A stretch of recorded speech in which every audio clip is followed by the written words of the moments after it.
Good evening, everyone. Welcome to Around. It's the Bank Holiday Monday, and this is the final edition of the 20 Premier League podcast of the 25-26 Premier League season. As well, we'll discuss all the teams from the season reviews from 1st to 20th, as well as discussing certain results as well that was both between the European spots and also the bottom for the last the relegation spot as well. Joining me as usual is my right hand man, Mr. Douglas Horne. Doug, good evening to you. Good evening. It feels like forever that I've actually done a live stream, so it's going to be definitely a little bit rusty, but no, really looking forward to this.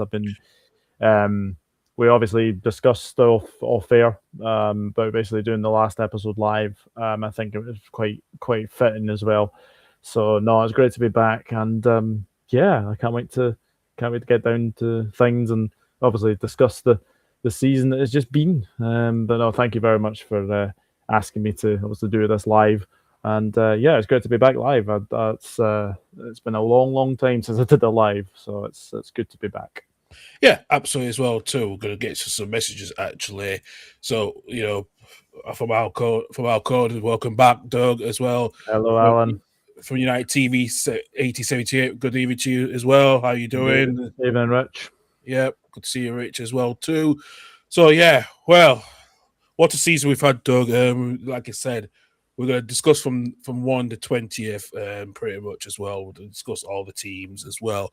So first thing first, let's go to the eventful champions, Arsenal, which is the first time we've ever spoken about Arsenal after 22 years of the last time the last team under the Invincibles won the Premier League title. Arsenal finally got there under Mikel Arteta after he joined, after he only won one trophy since he joined in 2020 when he won the FA Cup.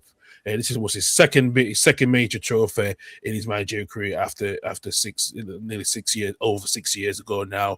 I have to say, we'll discuss probably the ups and downs, but Doug, it's actually finally Arsenal get to win the title. We all thought they were going to bottle it, but they didn't. They picked over, as I said to you guys the other week or last week, the apprentice has picked the master. Yeah, yes, it's quite something for them to win the league. But no, I think it's been coming over the last couple of weeks. To be honest, I think when you look at what's been happening with them in the last couple of seasons, obviously being second, I think the most times ever. It was all right. It was about time that they won the league, I think. When you look at what they have done this season, people can criticise obviously their style of play, etc. But you need a good goalkeeper, you need a good defence, and that's what they've got. They've got David Raya, and they've got probably the best centre backs in the league right now in Gabriel and Saliba. So I think when you look at what's been said in the press, obviously about Arsenal, as a style of play,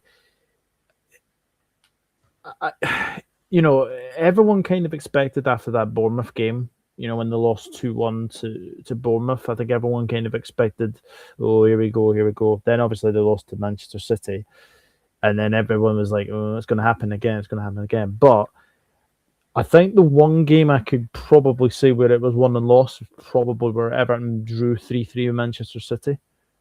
And I think when you look at that game, City were cruising, absolutely cruising in that game. And then one mistake from Guehi put on a knife edge, and obviously Tierno Barry scored two very good goals. And then obviously they managed to get a 3-3 after that.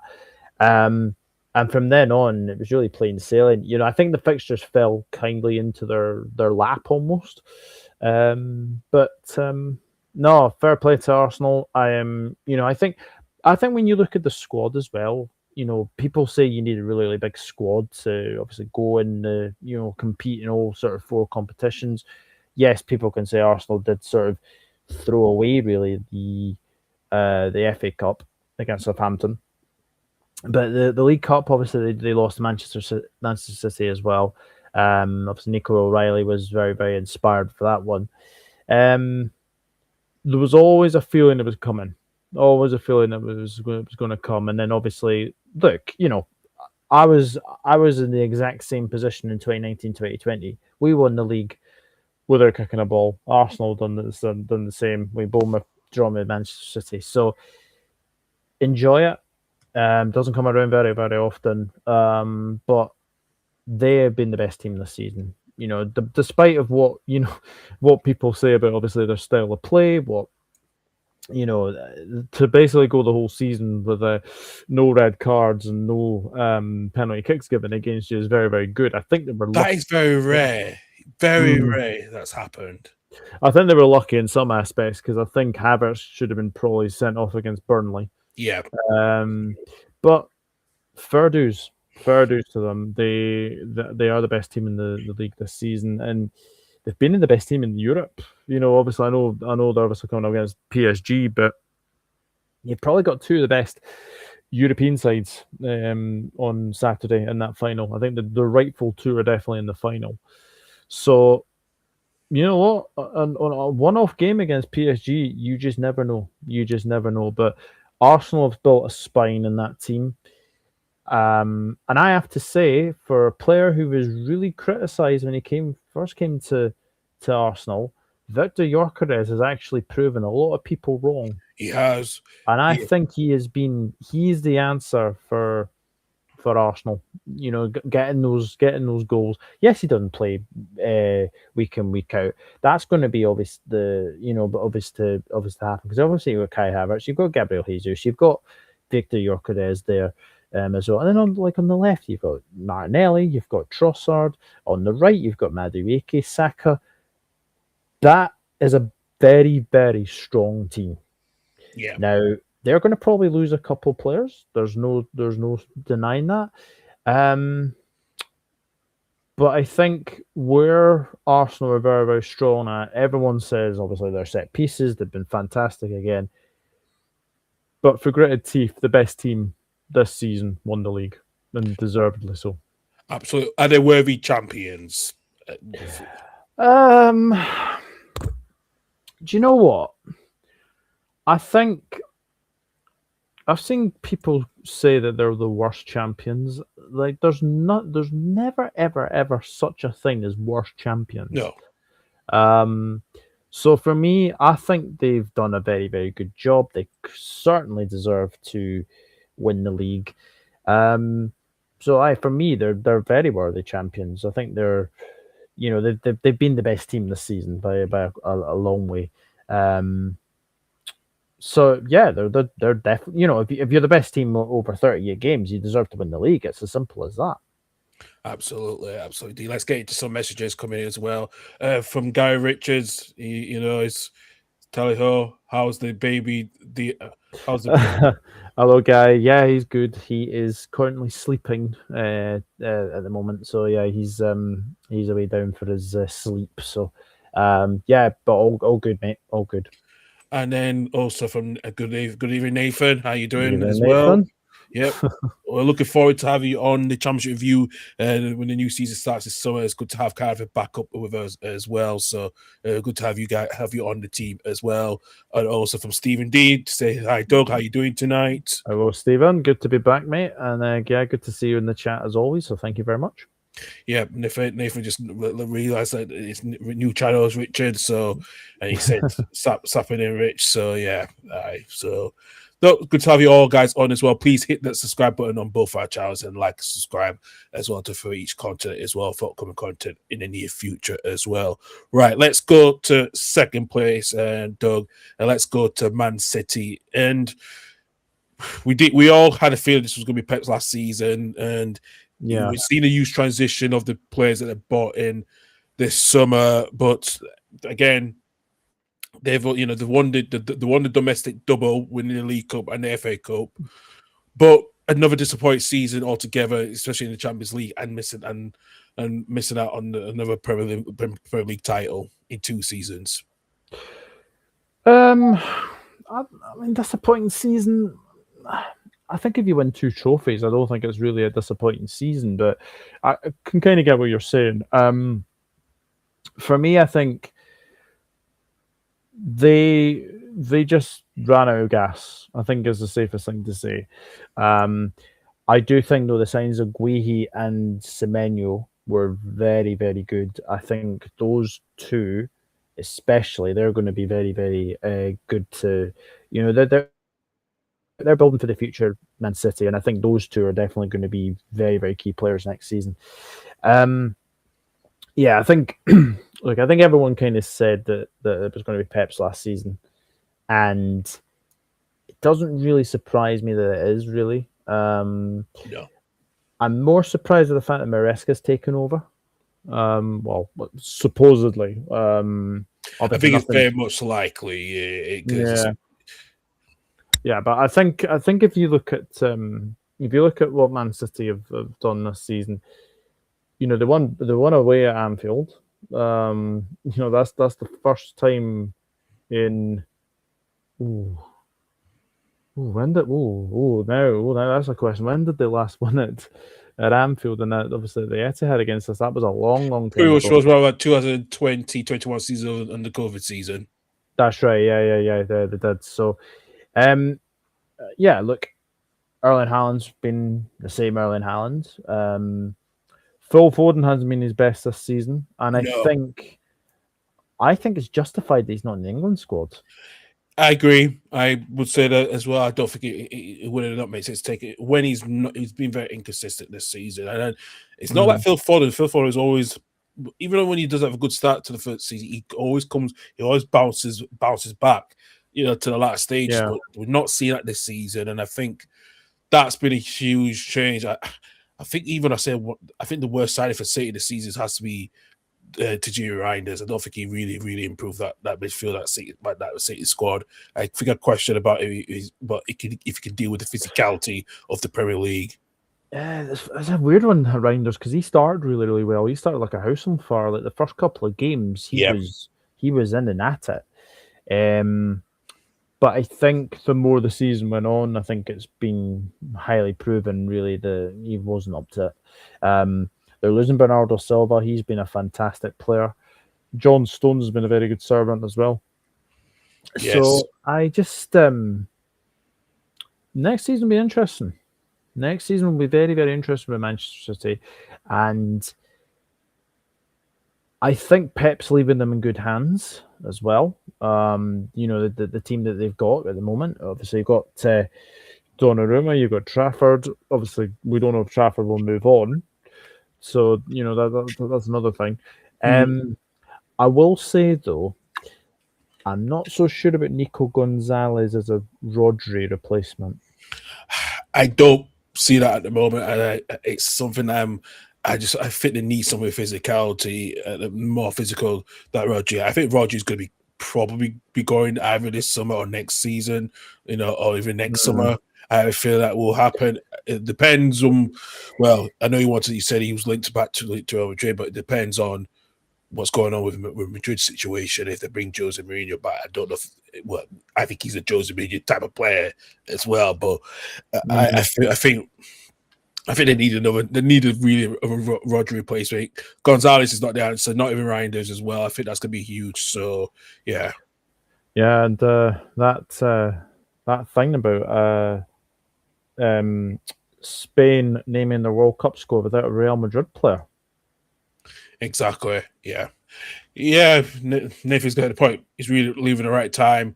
I think we're going to talk about next season's City just in a moment, Doug. But as I said, especially with, like you said about Rodri, who does Man City get if because that's going to be a huge replacement to use boots to fill that midfield of seems to be, the main one seems to be Elliot Anderson. I think Elliot Anderson's had a very good season with Nottingham Forest. I think he's a really big target. Does Adam Wharton fit into that category? Yeah, I think he would. Obviously, I'm hoping my club going in for him, because I think we badly need a number 6, but Adam Wharton can play in any midfield. He's a very, very good player, Adam Wharton. It's going to be very, very difficult to replace Rodri, because Rodri is a very, very good player. Yes, injuries have caught up with him this season, and obviously, last season. But one thing I will say, though, Semenyo started really well. I think he will continue to be very, very good. I think the fact that Ghana are in England's group as well in the World Cup, so he's going to be a danger man in the World Cup. And again, Mark Guehi, I think, is a very, very good signing for them as well. But I think it's a change in the guard for me. I think there's going to be a few players that leave. I think when you look at, obviously, Bernardo Silva, John Stones have gone. I wouldn't be surprised to see Rico Lewis go. Wouldn't be surprised to see Savino go. And it's going to be very, very, very interesting to see what will happen with Manchester City. But they are still a very, very good side, with or without Pep. Yeah. But it is not going to be the same. However, I will say this. Maresca is not a bad manager. No. At Chelsea, he just wasn't given the chance. Wasn't given any time to dwell his ideas. And look, winning the Club World Cup was fantastic for Chelsea. But then obviously it ended really, really badly. So I think Maresca is a good appointment. And City will be there or thereabouts. You know, I don't think they'll not. Depends on the summer. Depends on the 115 charges. We don't know when they're going to be announced. I think Stefan Borsens said that maybe next week. Should be right. Yeah, they said some point either this week or next week we'll get the outcome of the 150 charge. The outcome of that, I think that is something. It's going to be interesting, and maybe that might be a breaking news more what happens, because I have a feeling that City will get charged, but they won't be relegated or deducted points. I think it'll be a huge fine. I think it'll be a huge fine as well. I wouldn't be surprised if it is or not. But again, I'm not going to talk about their charges, because obviously that's for another stream altogether. But yeah, I think they'll be there or thereabouts next season. City. I don't think they're going away ever so slightly. And plus, they've got a robot in Erling Haaland. Got a good side there. Nico O'Reilly has been the pick of the bunch for them this season. I think it's really, really interesting to see how well he'll do next season. But Phil Foden's going to get a lot better next season. If he wants to be in an England squad, and obviously if he wants to go to, but not the next summer, but the next summer after that, the Euros. So that's something to obviously be discussed about. But as I said, City will be there or thereabouts next season. Whether they win it or not is another matter altogether. But yeah, they've got a big summer ahead, I think. They do. They have a really big summer ahead. The Man City, they do in the post-Pep Guardiola era as well. Right, let's go into some messages before we get into Manchester United shortly as well. Good to see you, Matthew. Good evening, Matthew. You peeing cherries as well. Matt. Old Joe 1912 said good evening, Doug. Hope you're well, mate. Evening, Malcolm. Elevate Escalator fan 68. So Doug. Hey, Elevator. Oh wow, I didn't realize that. Let's see what happens with 115. I heard about 60 points deducted. If that happens, they will get cut. And also, if not, I see this as a favorites for the title bold, like letters, capital letters. Yeah, so yeah, we'll see what happens with Man City's summer coming up as well. Right, let's go into third place, Manchester United. A game of two halves, Doug. Under the first half of Ruben Amorim was really disappointed. They bought in another big set of players, Benjamin Sesko coming in, and Bremo, Cunha. There's also Højlund was let go, was now going to Napoli, now joined permanent after the loan deal, and Kvaratskhelia leaving the club. Mariano had a bit of a steady start, but they really struggled that period around Christmas and New Year, which led to Ruben Amorim sacking. Before we get to the redemption under Carrot, let's talk about the first half. Do you think that there was that the writing was always on the wall for Amorim, especially the way he was regarding in his manner of where he tactically as well, including that League Cup game against Grimsby Town when he had the tactics boards out as well too. It's just such a mess with the club. it's a remarkable situation how they finished third. Now, obviously, no offense to any United fan or anything like that. Um, Start of the season, you guys are absolutely shocking. Um, Amarim was, in my opinion, very lucky to keep his job after the Europa League final. I thought he was very, very lucky. Manchester United should not be finishing 15th No. in the league. I think they were very, very fortunate. Very, very fortunate to keep his job. And yeah, the first half of the season was diabolical. Like, that Grimsby Town result was coming. And I think that was one of the very last games that Andre Onana played as a Manchester United goalkeeper, because obviously I think by India took over. Then obviously they brought in Senny Lamans, who I've got to say has been very, very good. Yes. And his form has obviously put him into the Belgium World Cup squad, and is rightly deserved. I think their signings have worked. Cunha's been very, very good. Sesko's coming into his own. And Boemo did go on a bit of a period where he couldn't score. Obviously, Lamans, the goalkeeper, is very, very good as well. Yeah, it's a remarkable turnaround. Because as I say, and as you say, that first half of the season was really, really poor. However, they did win at Anfield, and they should have won last season at Anfield. Harry Maguire had a chance in the very last minute to, score that. Obviously made up for that last season to obviously score the winner this season. Amarim, I think, was never the right man. That Man United squad can't play 3 at the back or 5 at the back. No.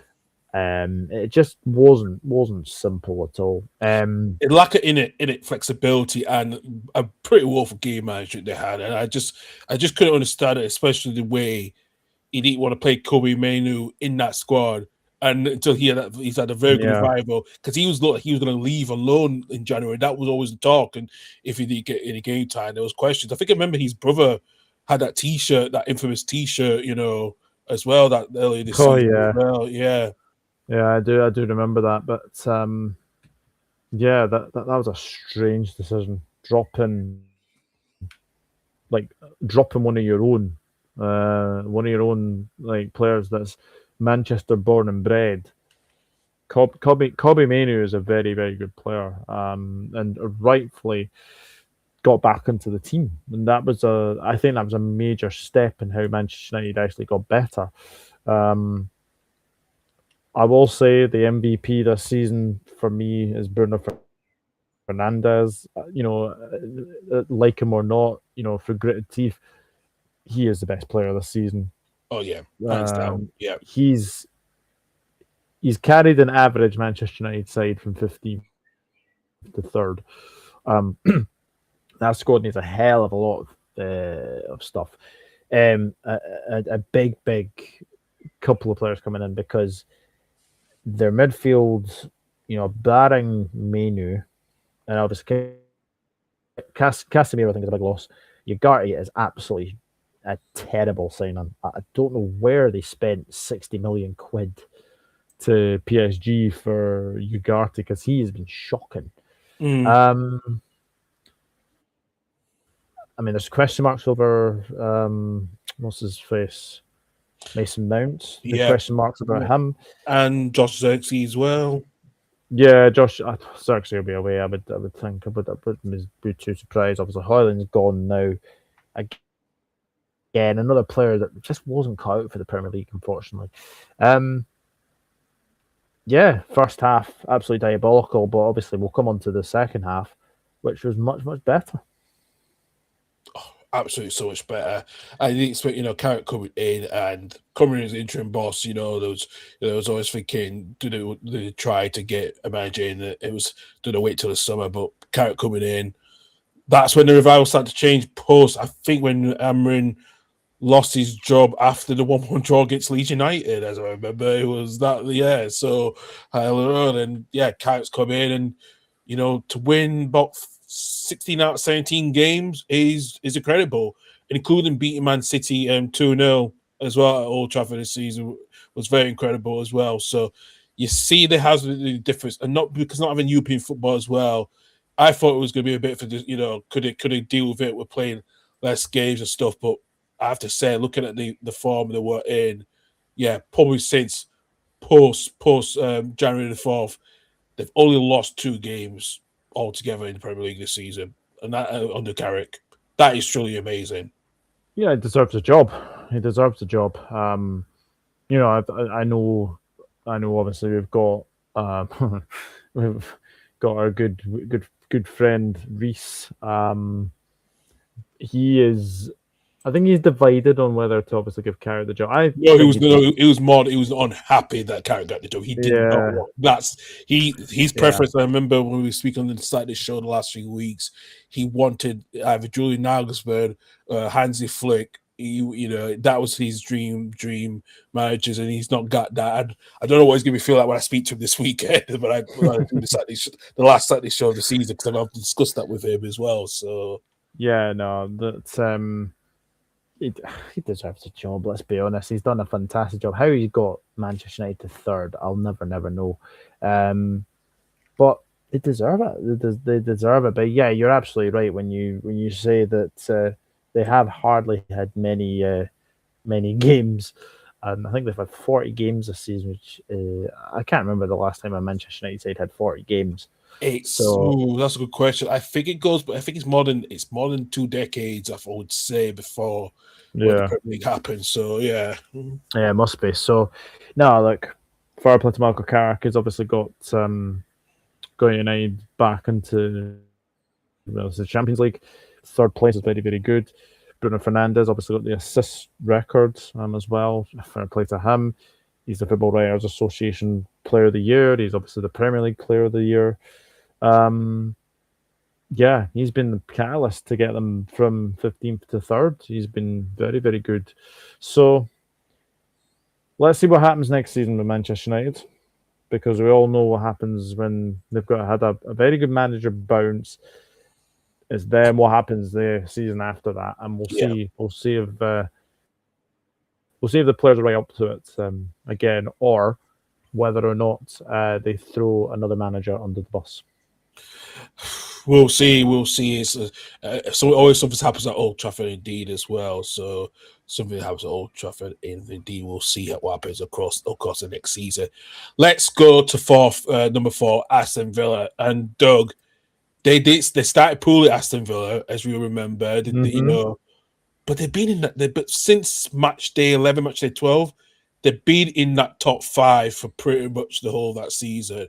And tremendous credit to Emery, because they won the Europa League last week against Fibre, the first major trophy title since the 96 Football League Cup as well. Ollie Watkins finished on 16 goals. Again, one of the top English scorer in the Premier League. As I said, gotta give credit to Villa, because despite the signings they made this summer, even Guesside was there, but he went to Crystal Palace option to buy. But bringing in such a Tommy Abraham as well, and even Douglas Luiz back, that was kind of vital for Villa to hold on to that 3rd place spot. Yeah, 100%. Even in James, by the way. Even in James. I've just seen our Evertonian friend in there, so I hope you're well. Villa, you're absolutely right. Villa started really poorly. What was it? I think it was 2 points from the opening 2 points. 6. Yeah. They're obviously bottom of the league. I don't think they actually scored a goal in the first 2 games either. No, they did. The first 2 games they scored a goal. I think they had like 4 weeks before the loss, and then after match 11, they went on a really good run, and they were in that top 4, that top 5 spots the whole time since then. Yeah, I think when you look at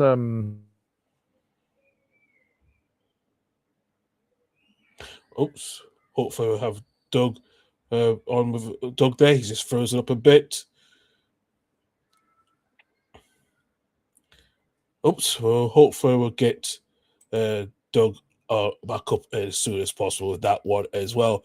Yeah, but like I said, Villa have been on what a run they've been on. Hopefully get Doug back. There he is. There you go. You're back, mate. So we had a bit of a technical glitch there. I don't know what happened there. Connection issues on Bank Holiday Monday, mate. So yeah, of course. But no, look, I think when you look at Aston Villa, they've been very, very good this season. I think at the start of the season, everyone kind of expected them to probably win the Europa League.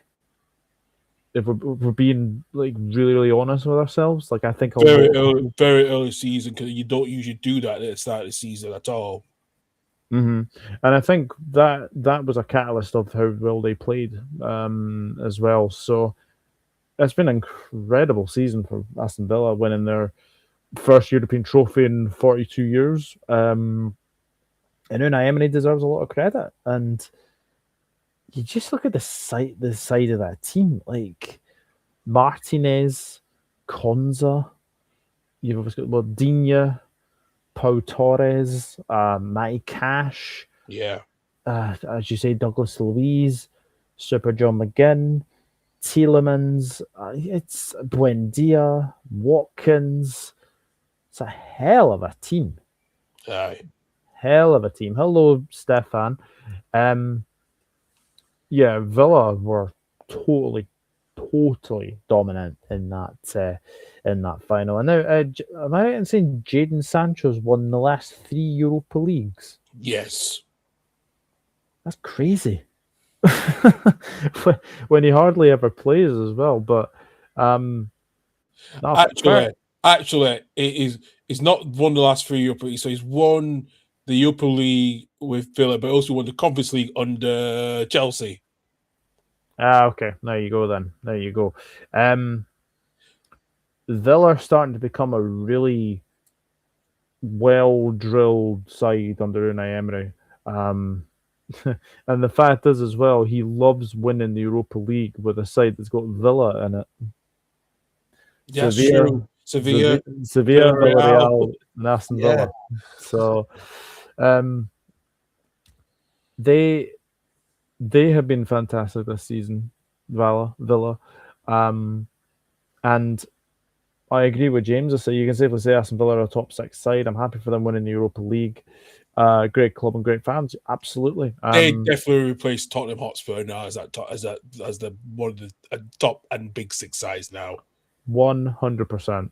I don't care what Simon Jordan said about this on Talk, so I don't care. I think Villa are more a top 6 side now and a big 6. They're part of the big 6 now. They replace Spurs. I think when you look at Villa as a whole, they've really got a very, very good future ahead of them, and Champions League football is fantastic. I mean, they beat Manchester City on the final day. And Man City don't lose on the final day that often. That's the thing. They've always been Man City have historically won the last games of the last game of the season win, but this was different. Yeah. I seem to remember the last game that they lost at the Etihad. I think it was to Norwich City. I think it was a 3-2 win. It was, Norwich. Yeah. Mm-hmm. So it just goes to show. But Villa tie Unai Emery down to a new contract as soon as possible. I agree. Because the way he's doing, Villa were fantastic in the Champions League the previous season. Getting Europa League, very, very well done to them. Winning Europa League was even better. And yeah, they've got a Super Cup to look forward to now against PSG or Arsenal. So, well, I'm gonna give you a start, Doug.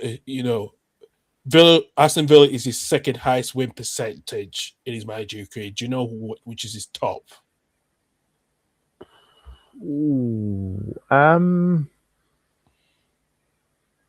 I want to say PSG. You're right. It is PSG. PSG win percentage 76.3. Aston Villa 55.6, which is 0.5 ahead ahead of Arsenal with 55.1. Oh, incredible, isn't it? No, look, tie Unai down to a new contract as soon as possible, because there will definitely be suitors for him in the near future. So what he's doing at Aston Villa, well, he's one of the best managers ever now. Yeah. Winning them a trophy. So one thing I will say though, I'd like to see Aston Villa go far into a League Cup or an FA Cup. Now's their time. Now is their time to win more trophies than they already have. But fair play, Aston Villa thoroughly deserve the Europa League. I agree. In the Champions League. I think this winning the Europa League is the catalyst now to start going big on the 2 domestic cups. I think it is now. You know, there has to be now anyway going forward, because they've had missed opportunities when they should have won. They were in the League Cup final 16 years ago when they played against Manchester United and lost 2-1. So this is big, and even losing Arsenal 4-0 in the FA Cup in 2015-16 as well too. So this is a big chance. It's a big chance for them. They have to win a trophy. Before we move on to the next team, Doug, do you think, do you think it was right decision point Carrick on a 2-year deal? I think it's more of a sensible option, because maybe not signing managed a long-term contract like I think they've learned a lot from the past when they had Ole Gunnar Solskjaer on a long contract. I think a 2-year deal does make sense, just in case there's a breaking clause at some point and Man United do change managers. Get a good manager. We've lost Doug there. We'll get Doug back as well. I think there's a chance. Yeah, I think there's a chance. It is my own opinion. Maybe a safe pair of hands until they either get a world-class manager like what Reece wants anyway as well. So, I would see that happening as well. And also, James Donner, I've had I would have used 5 Europa Leagues as a incredible achievement. Yeah, absolutely. He ties it now with some major trophy as well too, which is important as well. So, I do agree with that one as well. I will get Doug back on as well. Just should be joining us on the stream as well. Again, always connection issues as well. But like I said, Doug is back again. Take 2. Yeah. Yeah, take 2 indeed. Absolutely. Right, Doug, let's move on to your team. Liverpool finishing 5th. I'll let you have the floor. Take it away. How long have you got? As long as I can. We could be all night if you're out with after. So, okay. I don't think anyone would have envisaged us losing a teammate in Diogo Jota. No. That has been that's been one thing I would say that's been really sort of on the player's mind this season, as obviously losing a teammate in Diogo Jota. First 5 games were very, very good, but I papered over the cracks. We were very lucky to win all 5. Once Crystal Palace away came, the form went absolutely downhill completely. Players haven't worked. I don't know if that's down to the tactics of Arne Slot, or the fact is that these players are still sort of trying to bed in the moment.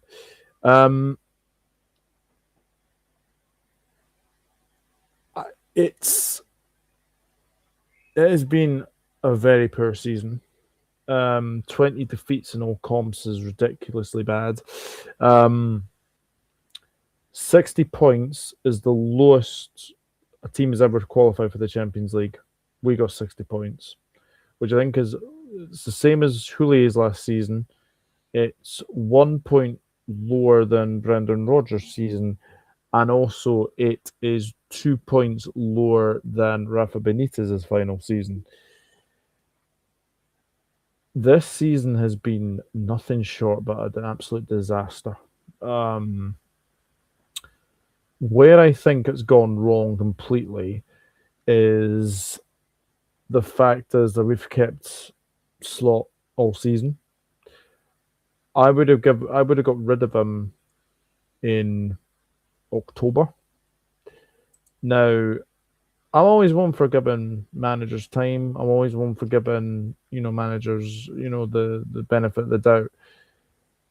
But something is not clicking at the moment, and I don't know if that's Klopp was like a messiah coming in. He was amazing with the fans. Arne Slot doesn't have that.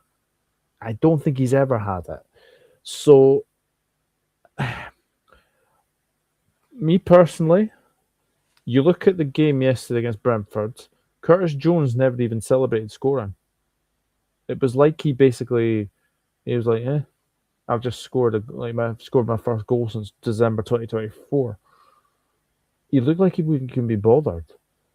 Salah and Robbo, obviously, their send-offs are very, very good. I was really pleased that Jordan Henderson got a send-off. I think Kelleher got a nice wee thing at the Kop as well. Yeah. And Sepp Vandenberg did the same as well. It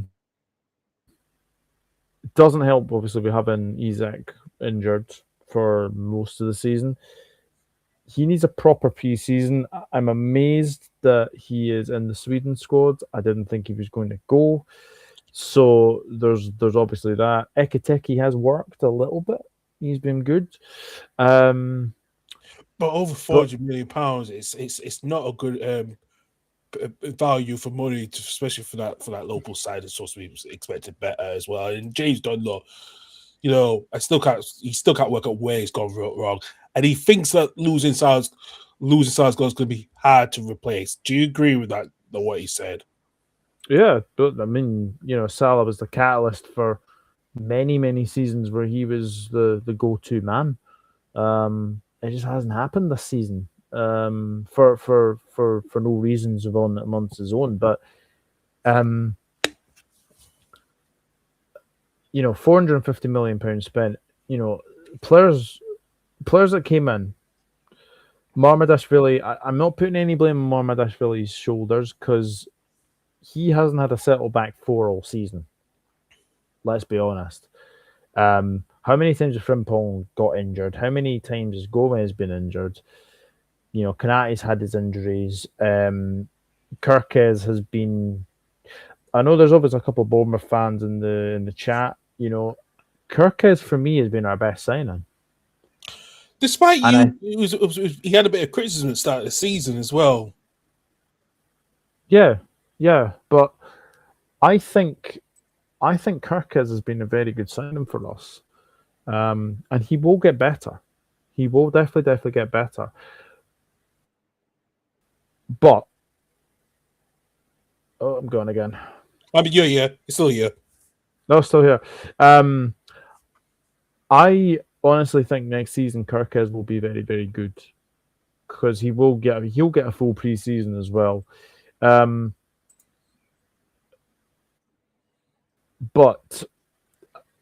I think for me, it has to be a mutual partner of the ways. Basically, thank you, Slot, for everything you've done, but this season has just been shocking. I look back to 4-1 defeat at home by PSV. Basically, going to Anfield is like basically saying end your losing run. Spurs did that. Yeah. So Chelsea were on a 6-7 match run where they kept losing, and then they come to Anfield and get a 1-1 draw. It's the away form as well. The away form, especially against the top 10, I think it was 1 point that we got. That's not good enough. And it was a away draw against Arsenal as well. That is not good enough. That is simply not good enough. I've given Slot time. I've given him enough. He's got enough credit in the bank. But it feels like we're in a Brendan Rodgers 2.0 situation where he will get a lot of money to spend again. He will bring in new players. If it goes badly, He will be gone in October. Yeah. It'll be the same thing since 15-16 when Jurgen Klopp came in and saved us completely. I honestly think that the ideal replacement for me, and I've said it all along, is Areola. Yes, I did. I remember saying it to you because he's also shot. But just as I heard within the last hour and a half or so, in Italy, very much with AC Milan and Juventus both missing out on the Champions League last night. Yeah. Myself, Allegri is now gone, and then now the AC Milan representatives are trying to get Areola in. So that's going to be trying to interesting. Why would you want to go to a club that is in a very toxic situation between the fans, the ultras, and the AC Milan ownership? That's something you need to be very careful of to deal with that pressure. Yeah, he's been linked with Palace as well, which I don't think Palace was ever going to be that scenario. I don't think so. I just feel like, yeah. No, but as James says, we don't traditionally turn on managers. No, you never have done. And this season has been the most toxic I can think of. Probably more toxic than Hodgson. And that is saying something. So I'm so glad the season's over. And it feels like the Klopp team is basically getting ripped apart. Don't be surprised if Alisson goes. I think Jones is going. Yeah. I think Kanate is going. Joe Gomez. Yeah, I do. I think Gomez will go. Harvey Elliott's one of them because he's been linked with us as well. Harvey Elliott, yeah. I feel so sorry for Harvey Elliott. It's not quite worked out on his it's not quite worked out for him at Villa, yeah. Villa. Kays will be gone. Maka, I think, is going to go as well. So this is a big summer, and we have to get it right. Yeah, you do. But next season is going to be so difficult to replace a legend in Mo Salah and to replace a legend in Andy Robertson, because I don't think Tsimikas is the answer. So, yeah, we'll wait and see. But very concerned going into the summer, for sure. Yeah, very concerned indeed for ahead of us. So if it's going to be, if Alisson does get the sack between now and the end of the summer, but before the start of the new season actually as well. So we'll keep an eye on that. Let's go to the team in sixth place, and one of the surprising teams, really sixth place, is Bournemouth and Doug. What a season! They've lost the entire the back four. Dean Howson going to Real Madrid, Kirkes going to Liverpool, Zabarini going to PSG. Even Otaro going to Brentford for big money, and also losing Semenyo to Man City in the January window.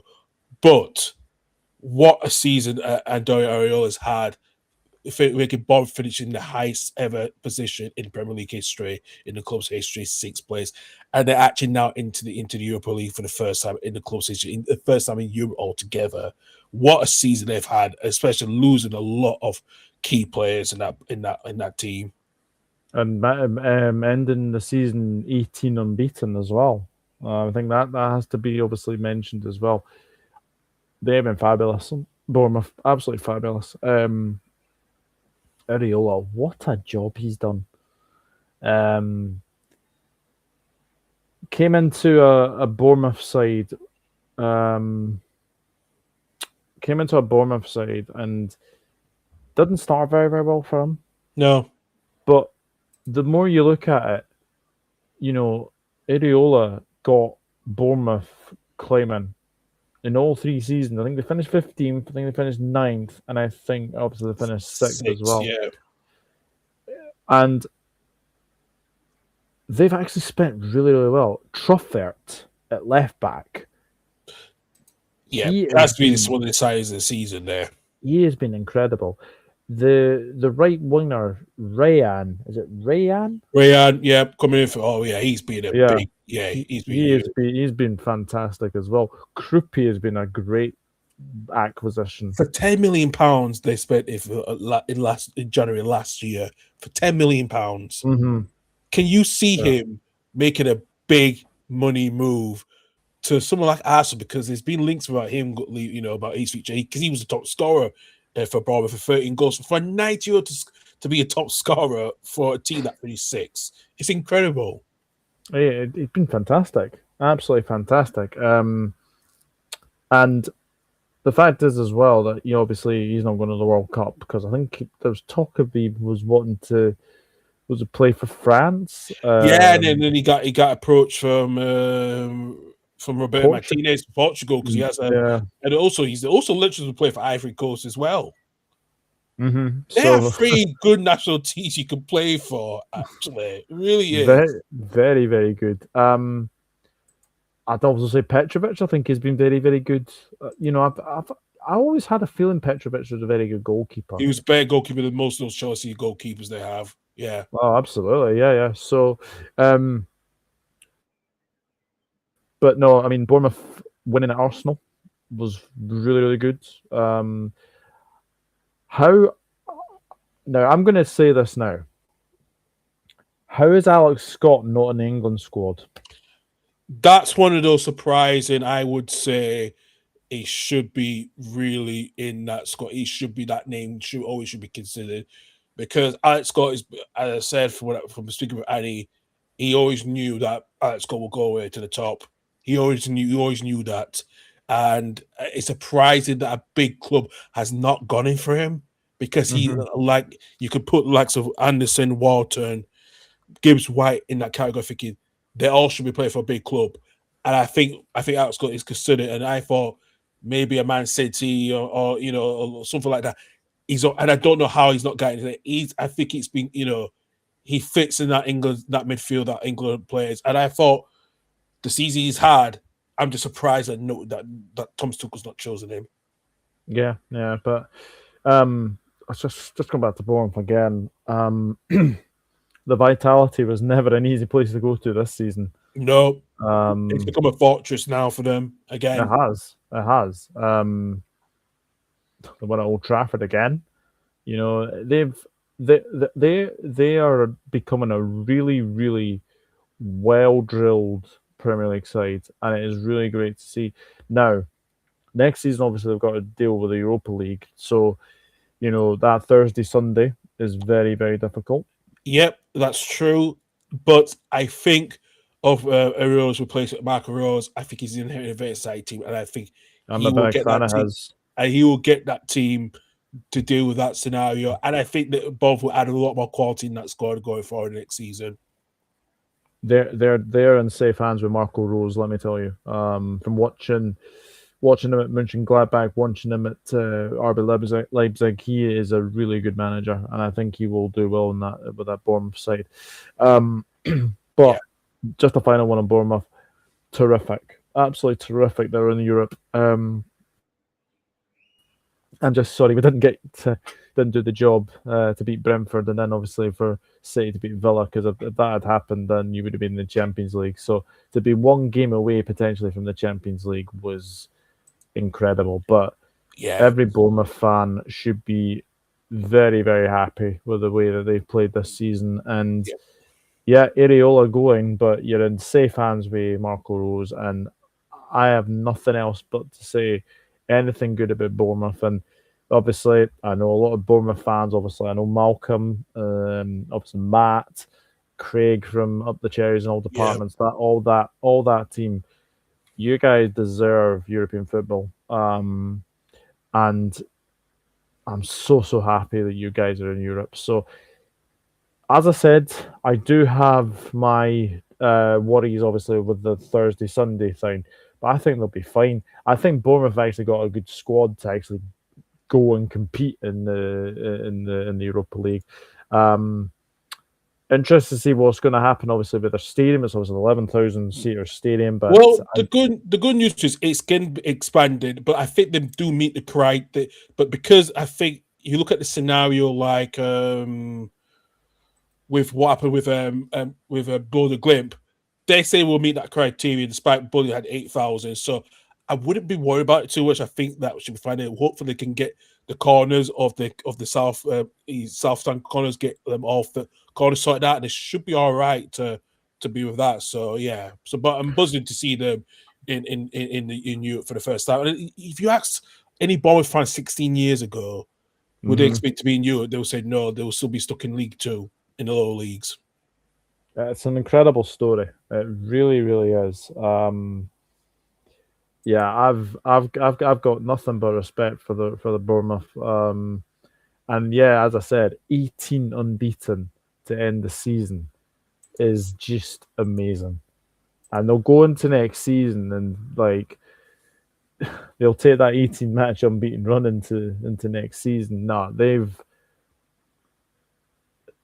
he's built a very, very good squad. They're in very capable hands of Marco Rose. And if they get some good players in there, they will be absolutely fine. 6th place is fantastic for Bournemouth. And the only way is up now for them, for sure. Absolutely. The way is up for the Cherries indeed as well. And there's no teams the only way is up for is Harry the lads. Is Sunderland finished 7th place there into the Europa League for the first time since 1973-74 when they were in the European Cup Winners' Cup as well. And before we, let's hear from the final time of the season, our Sunderland resident, Mr. Michael Bowers. Take it away, Michael.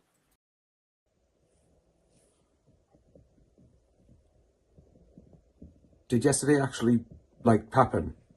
I'm not pinching myself and we're back to losing to Lincoln in the League One playoffs. All due respect to Lincoln, of course. But yeah, for me, that was wow. That was, I can't put into words just how good yesterday was. I think that we were, and I thought, first of all, quickly on the game, I thought the result was absolutely deserved. I thought Sunderland were excellent in the first half. Pressing Chelsea to no end. You could tell the players were up for it. You could tell the crowd was up for it. You could tell that Chelsea players, even if consciously they were given everything, subconsciously just didn't quite seem to fancy it. And I think Sunderland only grew with further heart from that. Obviously, we had the chance with Enzo Lefebvre early doors. We had a great chance that fizzed across the box, which I think missed Brian Brobby. I think, as of the time of speaking, I haven't checked any of the highlights back, so you people might want to correct me on that. But from my point of view, I think Sunderland were absolutely worthy of the lead when we got it. Trey Hume, of course, who was someone I criticised at starting at right wing, and I still don't want him in that position next season. I love the guy, but he's not a right winger. But it was a decent finish. Robert Sanchez, you could argue, maybe could do better with the goal, but I thought it was a well-hit finish. But Sunderland was no less than Sunderland deserved. Sorry, no more than Sunderland deserved. We were absolutely outstanding in the opening periods of the game. And I think for me, I've never heard the Stadium of Light that raucous, that loud, that energetic, that the intensity of the atmosphere. My ears were literally ringing as we were singing Wise Men Say, as we were singing songs throughout the game. And that's why I always say Sunderland are one of the biggest clubs in this country, because we have got an atmosphere that when everyone's going in the same direction, it should be one of the toughest places in English football for teams to come to, and hopefully world football, but we'll get onto that in a minute. The second goal, obviously, look, I think Gusto gets an own goal. It is a bit fortunate, but at the same time, I still felt Sunderland deserved it even then. Brian Brobby, minutes earlier, had a great chance that he should have put away that he somehow didn't. And obviously, look, goal scoring needs to be addressed next season, but with another year of Prem money, that hopefully will be able to be rectified. And then, of course, Sunderland make it awkward for themselves when Cole Palmer gets a shot, drills a shot from distance, and it goes under Robin Roofs. I've only seen that goal back once, but I can't be bothered. I'm not going to bother watching it again in a minute. But from what I can remember, Robin Roofs should have done better with it. So maybe that'll put clubs off buying him. And then obviously we had Chelsea went down to 10 men, which I thought was more than fair enough. And it was the first time this season that anyone has gone down to 10 men against us that isn't in the 90th minute, because Steve Cook did for Bournemouth in November. But apart from that, we haven't had anyone sent off against us this season. Sunderland still made it a bit nervier than I would have liked it to have been, but Chelsea didn't really threaten all that much. And I think you could tell that they might have thought, well, they could probably do without being in Europe for Xavi Alonso to have more time on the training ground next season. So we'll wait and see. Maybe that might prove to be the best thing for Chelsea in the long run. But from my point of view, I think the noise level, like if you see my own channel, to plug my own video here, my reaction at full time, the rawness of it, the raucousness of everyone around me going mental, was just insane. Like the fact I was amazed that Man United beat Brighton at Brighton, because I thought Brighton, the game was bigger for them. I thought they would be the ones who probably were going to at least get a point. And I was perfectly happy with Conference League, to be honest. I mean, part of me had preferred that, only because I think you could balance the Prem and the Conference a bit better, that you could rotate a bit better in the Conference and still get away with winning games in that competition. But look, I was never going to turn down a place in the Europa League if we got it. And we don't know when this opportunity will come round again. So you've got to take it when it comes.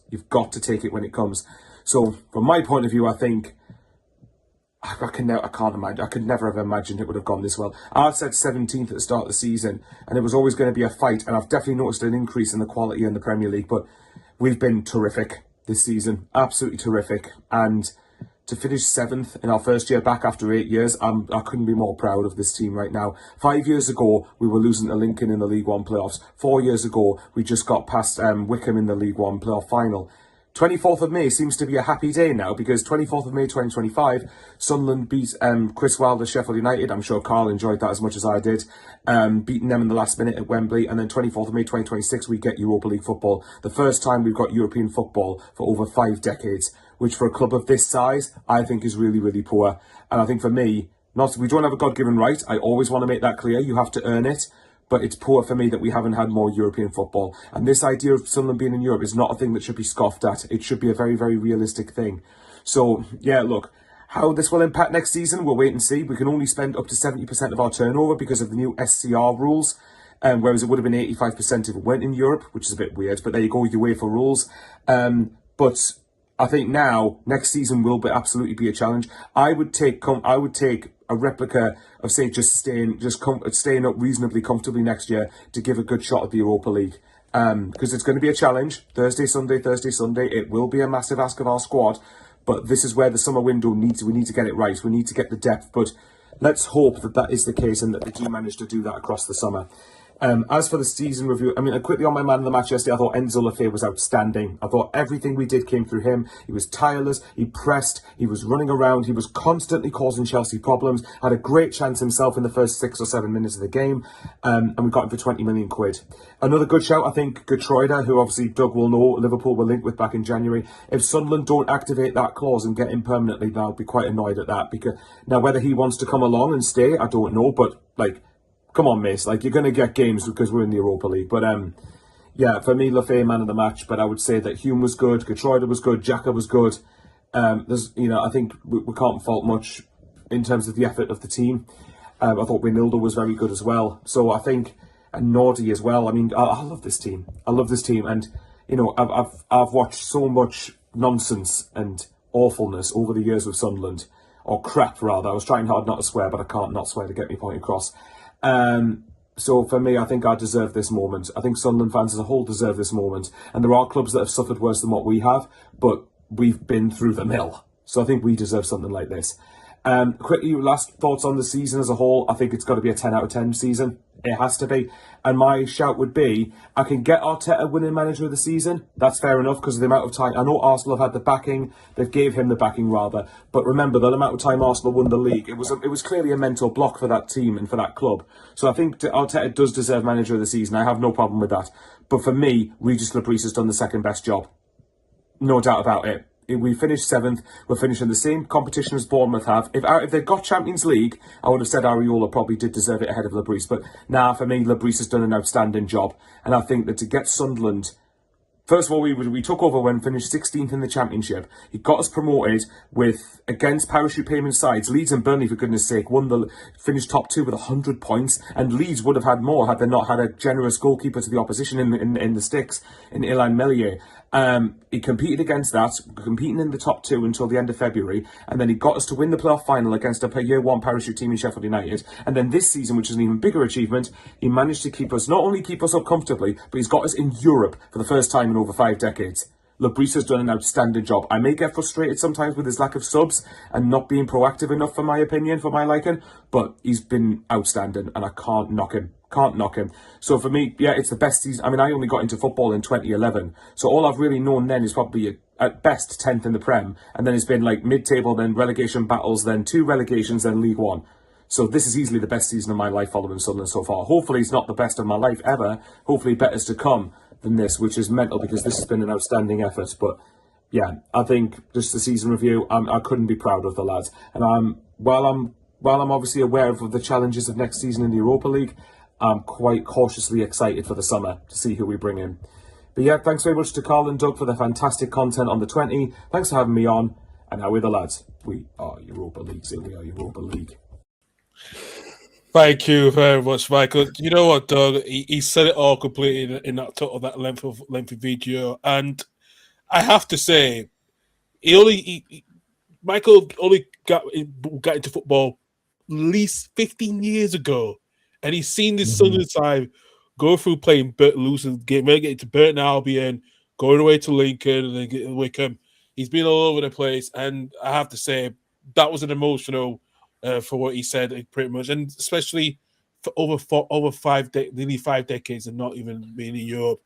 And like I said, he if I tend to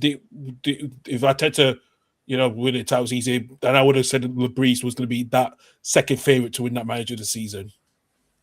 What a story. I mean, to basically be a newly promoted side and get European football is quite incredible. But I've got to say, Reggie Lebreeze has been nothing short but very, very good. And Sunderland had a really, really good home record. I think that's the biggest thing I can take from that.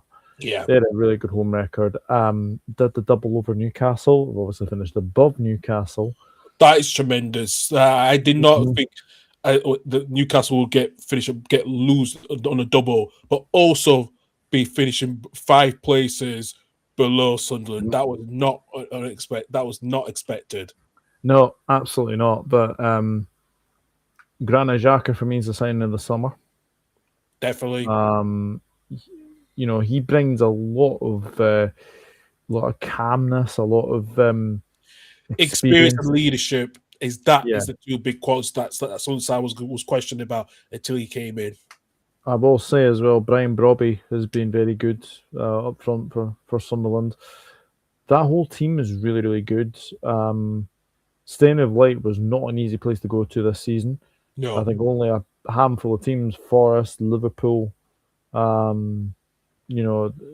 obviously gone there and won. Just to correct Michael, it's Lewis Cook, not Steve Cook. Steve Cook, I believe, he was at QPR the last time. I don't know where he is now, but I know it was Lewis Cook that was obviously sent off. So, Michael, if you're watching. But, yeah, Stadium of Light, European football, you can't beat it. You can't beat it. After going to the stadium there last January, New Year's Day, New Year's Day 2025, what a tremendous reaction! The fans are very passionate. From what I've seen, I can see why very much why it's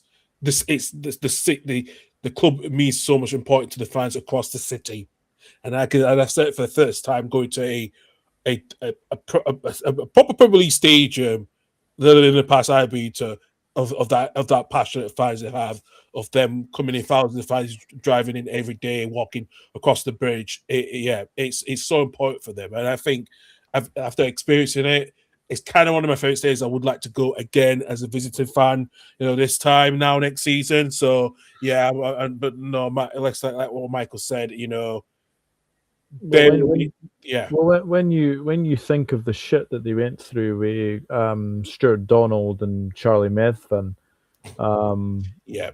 it's like, and obviously the managers that they went through. I mean, Simon Grayson, Chris Coleman, Jack Ross. Yep. To come in and obviously get Lebreeze, who was obviously taken over from, I think it was Tony Mowbray, wasn't it? So Tony Mowbray as well. They had who else has had Lee Johnson, Michael Beale, Yeah, so they deserve this. They absolutely deserve European football. What an incredible season! What an incredible story! And yeah, Michael, I kind of agree to an extent. I had sort of three top managers this season. I had Arteta, Areola, and Lebris. But Yeah. then again, I'd have to say Keith Andrews is definitely up there as well. Yeah, I said I think you can add one of them into the joint third with Lebris and Andrews in that one in that bracket. Actually, I really do, because they're both so tight and close to that one as well. And like I said, you know, Jay's done like we need more goals. Bro's done it. I think they need more option top. I think that will be something that we'll do, and I think don't be surprised, because especially they had loads of headrooms to with this past season to get the players that they brought in. I think more than 12 players. It was thinking, would they gel? There was always questions how this team was going to gel, settle down, and have done that. They had to react quickly. I think I don't know about the promote cuts coming up, Doug, because I don't think they will copy what Sunderland had to do. Maybe Coventry is probably one of the latter teams will do it. Will probably do it. But I think so. I think they will. I think the Southern Brew what they've worked is worked, because remember I first watched them in that friendly match in the Craig Gordon's testimonial that you and I went to. They weren't clicking at that time, but boy, they've really shown us to finish 7th place. They've proven us wrong quite considerably. Yeah, and obviously, I think we were obviously planning going into a Sunderland game with Michael. So obviously, that still got to happen and materialise. But yeah, what a season for them! It's fantastic. My uncle's a Sunderland supporter as well. Yeah, so I forgot your uncle's a big Sunderland fan. Yeah. So obviously, like, I've got a bit of a wee soft spot for them as well. But yeah, my uncle's actually in Missouri at the moment, obviously seeing family. He's not too far from my partner there, because my partner's from Missouri. So yeah, we've got I've got a cousin who was obviously born over in Scotland, but he obviously lives in Canada now. So it's it's terrific, absolutely terrific, and the fact that there was even ridiculous rumors that apparently Sunderland were thinking about getting rid of Lebris after now, especially after what's happened with them getting European football. But staying in the lane will be absolutely bouncing when it is a European night. I cannot wait to watch them in the Europa League. And, whoever they get, the Stadium of Light is going to be absolutely bouncing. It is. Oh, yeah. It will definitely be bouncing as hell. It will be bouncing as hell, because, it will be. And I think it'll be interesting for some of the opposition teams how they deal with that, with 40 plus 46, 42,000, Mackens on your back, because they're very loud and passionate from how I experienced it last season. And boy, they don't stay quiet until they stay loud from the first minute all the way to the end. Yeah, absolutely. So well done to Sunderland. Well done to Sunderland. Absolutely, thoroughly deserve European football. Yeah, absolutely. So let's go into some match. Hey, Luca, big up. How you doing? Yeah, we're good. Thanks. Anyway, your last one. Not heard from you for a while. It's good to see you, mate. It's good to see you as well. To hear from you as well too. Right, let's get on to the last 3 teams in the top 10. Let's start off with Brighton. Doug, they had a bit of a difficult start. There was questions about Fabian Hürzeler's future, pretty much. But they were close to nearly finishing in Europa League, but they got the Europa Conference League. Yeah, it's been a good season for Brighton, despite they had a bit of some of those questions about Hürzeler. What a turnaround he's had to do this season as well. Yeah, and obviously James Milner now the most capped player in the Premier League history, with 655 now, I think. Yeah. So, yeah, it's good season for Brighton. Good season. Good team. Welbeck is probably at his most goal-scoring form for Brighton. I really like Minty. Obviously, Mitoma. It's such a shame Mitoma's missing the World Cup. It's a shame. Japan. It's a shame. He's one of those underrated players I really like in the Premier League. And obviously, I think one of his goals is up for a goal this season as well. So yeah, very good season again for Brighton. I think when you look at what they could potentially do in their Conference League next season, that could be something. That could be something that they could look ahead to and see what happens with them in the Conference League. There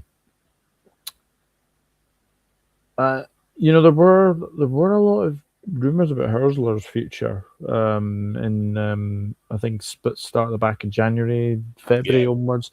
But if he's happy, then you can just continue. I think they've got a good back four, good midfield. We'll be interested to see if Baliba stays though. I think since that summer link to Man United, he's not been the same player that we've seen that there was last season. I think that's why I've been noticing he's not been, Yeah, I would agree with that.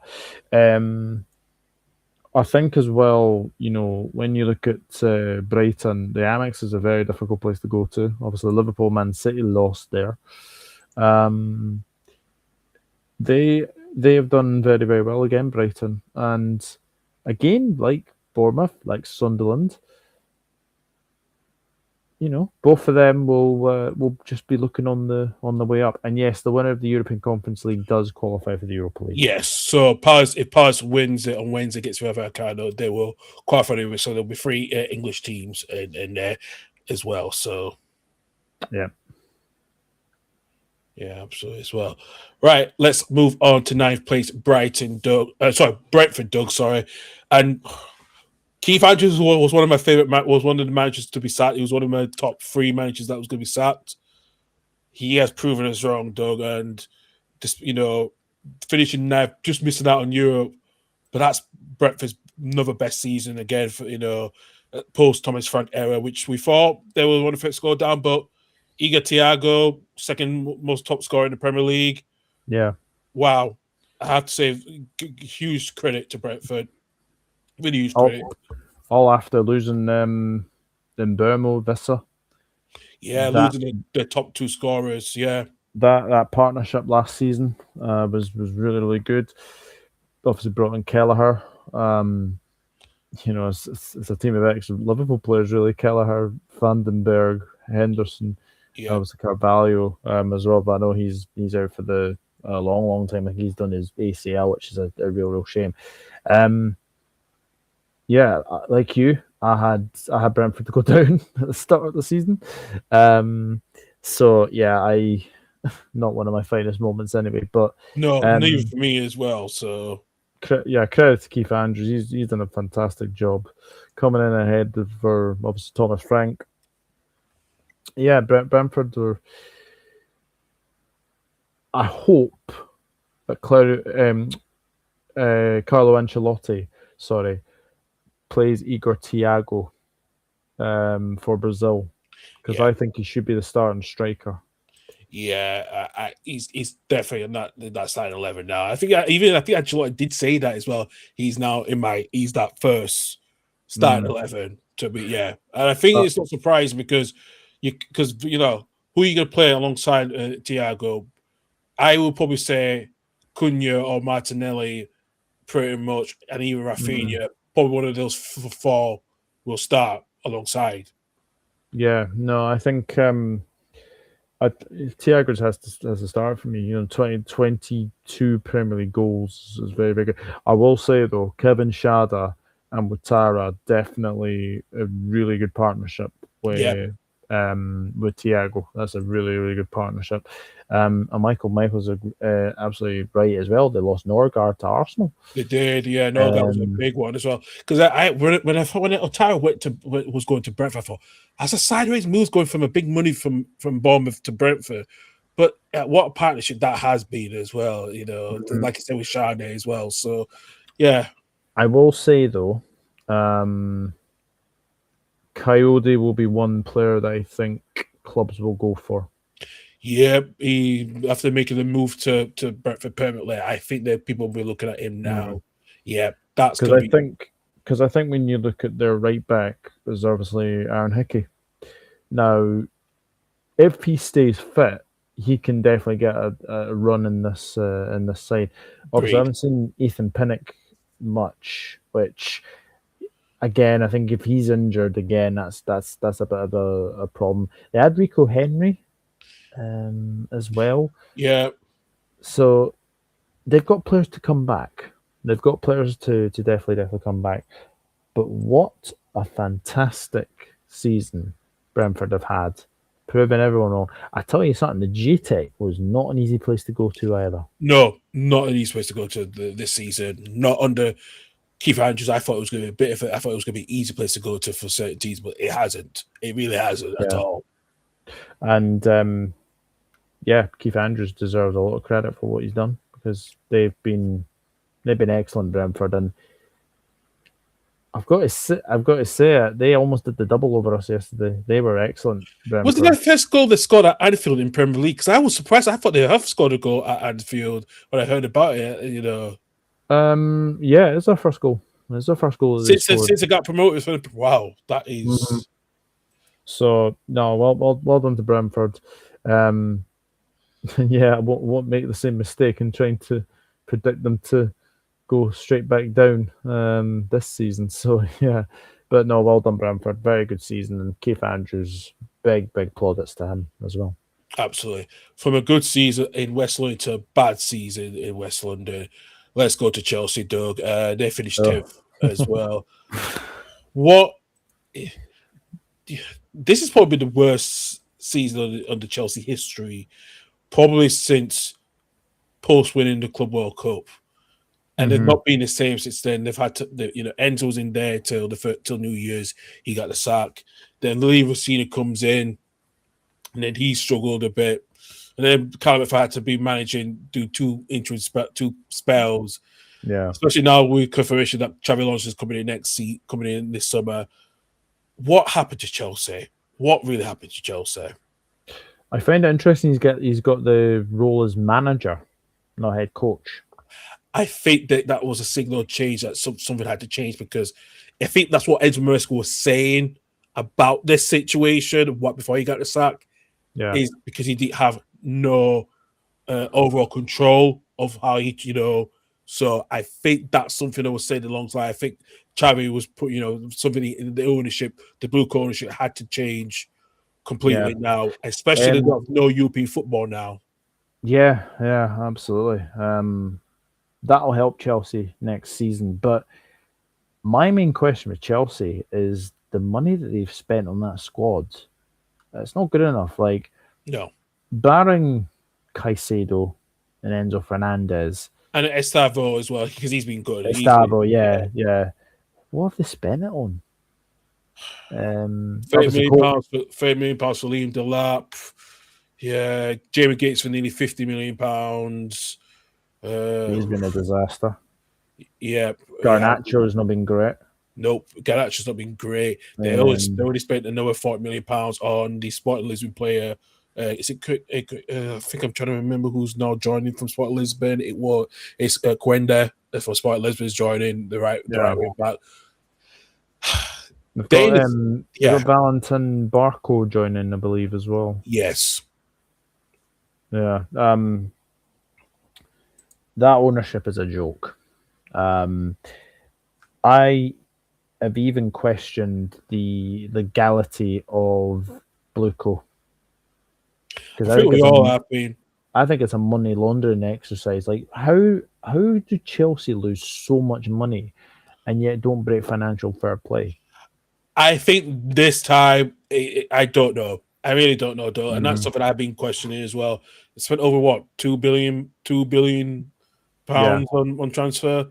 What are you doing? You're playing Football Manager or something. And it's something I question thinking, maybe this is why I think if they missed out on you, they will lose a lot more revenue, and they have done because they've had no main sponsorship on the shirt for quite a while. It's not since after that, and I think the problem is as well. I think they might have to sell some players this summer as well to break even because I think Xabi Alonso will come in saying we're not going to spend silly money on young players that are not developed enough, and I think Chelsea now moving them all the way to more experienced players in the mid-20s. I think it's the fair bracket. As I said, you question so much, like you said with Blueco. how they've run the club, especially what's going on at Strasbourg when both Chelsea and Strasbourg came together a few weeks ago. And I have to say, Chelsea have been so woeful. The one key games when they lost 3-1 to Leeds United away from home, losing as well to Nottingham Forest just a few weeks ago as well. Yeah.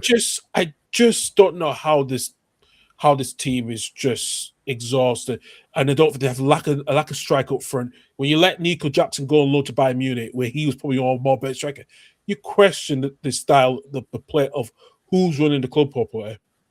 Yeah, absolutely. You've got to. Not also saying that, but for me, João Pedro and Enzo Fernandez has been their best players. Yeah, I think Cole Palmer's had one of those seasons where, again, I think it's justified he's not in the England squad. I don't think he's been good enough. Now, this is going to be a very interesting question to obviously you, Karl, and obviously the chat. We said Chelsea have to sell players. Could one of them be Cole Palmer? I've been thinking about that one. I have a feeling that they will. Along with Garnacho as one of them. I think Delap will probably go back. He's been linked with us for some obvious reasons, but he also has been linked with him. He's still got that Ipswich connection. You could go back and load. I think Delap, Palmer. I think as well, I do agree. Garnacho is one of them. I think Palmer is going to be on that list and they will go. I just don't think they'll fit into Xabi Alonso's style of play. I really don't. Yeah, I think what's going to happen, he's going to probably build a squad around Reece James. Fernandez has been linked to Man City. I have seen that. But again, I think there's a report actually coming out saying that Alonso wants to build around Reece James and obviously Enzo Fernandez, so maybe Enzo Fernandez stays. I think Cole Palmer regretted making that move from Chelsea, leaving Man City. I think he was still with that Man City squad. And I wouldn't be surprised Man United go for Cole Palmer. Neither would I. It's not surprising. I think he's going to be a Manchester United player. I think he will do this summer. I have a feeling he will. Yeah, I think if he obviously has Stefan and Reece, that I do honestly think that will be the time to basically say that Cole Palmer will be leaving Chelsea. So disastrous season, absolute disastrous season. No Europe, and took the words totally out of my mouth, James. Garnacho is a bloody waste of space. Fucking waste of space. He's cancer. Bloody waste of space. He's cancer. No wonder Man United got rid of him. He's cancer. A shocker. He's a shocking player. Yeah. As well. Yeah. So he has a waste of space. So. Absolutely. Right. We finish the top 10. Let's go from 20th to 11th now this time and take it a bit notch. Let's start with the bottom team finish bottom, Wolves, Doug. It's inevitable it was going to happen. The Wolves will go down, especially what's going on with the ownership issues as well. Mind you, turn around with Victor Pereira leaving after miraculously he kept them up last season. Then they really struggled. Even Roberts come in. Is there less to say about Wolves and better? Yeah, I mean, I think Rob Edwards steadied the ship a little bit when he came in. I agree with that one. I think they might struggle next season in the Championship, but I think they're obviously we will come on to another team that's obviously going down, but I think they're probably more equipped for the Championship. Well, that's what I'm thinking as well. I'm just because Andre is just signed a contract extension, so he's not going anywhere. That's huge. That is absolutely huge because I thought he might have been one of the first names out of that team. But, so did I. Yeah. But fair play if he obviously wants to stay on at Wolves and obviously get them out of the Championship. I mean, it's quite incredible actually when you think of Wolves. Matthias Mane is another player. Now, this is the thing though. his first proper season as a Wolves player. He doesn't want to do a delap and leave Ipswich to go to Chelsea. No. So I would stay on. I would stay on. I'm looking at that. I'm looking at that. The Wolves squad. It's so thin. It's so thin, and I'm just worried about. Can they get the players that they need to get in this summer? Because that squad is very thin. It is very, very thin. Yeah. I mean,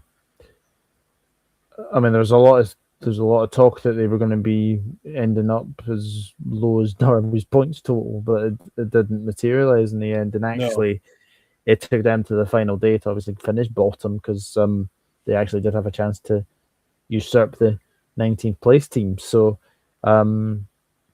no, I think from next season onwards, I think Wolves will be okay. Rob Edwards has obviously been relegated before, and then obviously he's tried his best to get a team back up. So I think they're very well equipped in the Championship, and I think they'll be okay next season. I don't see them doing a double relegation like Leicester City. No. So yeah, Rob Edwards was a good manager. It was just a task that was too much in the end for Wolves. But yeah, sad to see them go, especially with obviously what happened to Jota in the summer. Well, pretty much the majority of the season they've been in the bottom spot. Only match day 2, they were only 19th, but majority since them out of 37 games, they've been in 20th position. Yeah. And also no away wins as well. No away wins this season. Yeah, absolutely no away wins at all. So, yeah. So yeah, but they'll be back. They'll be back. I'm sure of it. Yeah, absolutely. Right, next team to go, 19th place, Burnley. One of the promoted clubs that has gone down, Doug, and have to say they didn't really strengthen quite well, and you can see Scott Park was out of his death eventually. He left before the end of the season.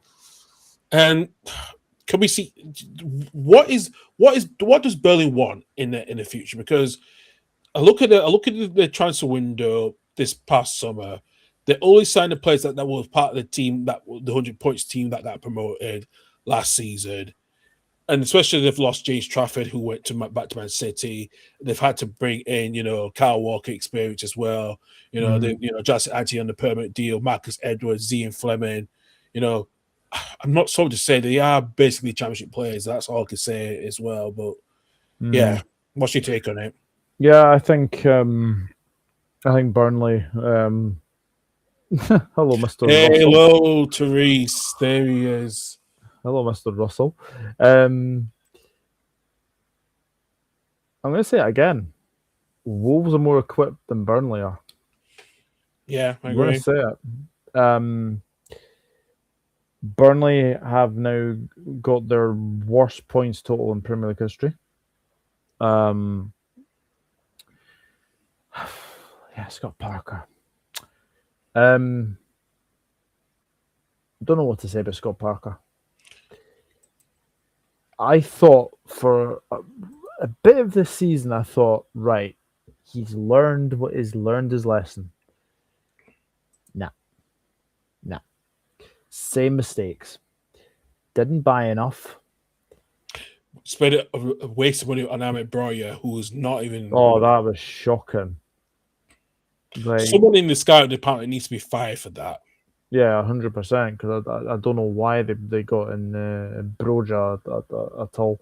The Bravka good signing. Probably a good decent signing. That was the only best signing I could think of. Zian Fleming to an extent. He was all right. But Burnley, they were destined to go down, to be honest. They definitely were. Only 4 wins this season. The only home, I think the last win they had, home win, was against ourselves. In around that time. Scott Parker's the Neil Warnock of the Premier League. Yeah, very good in the Championship, knows how to get clubs up, but when it comes to the Premier League, completely away from it. Oh yeah.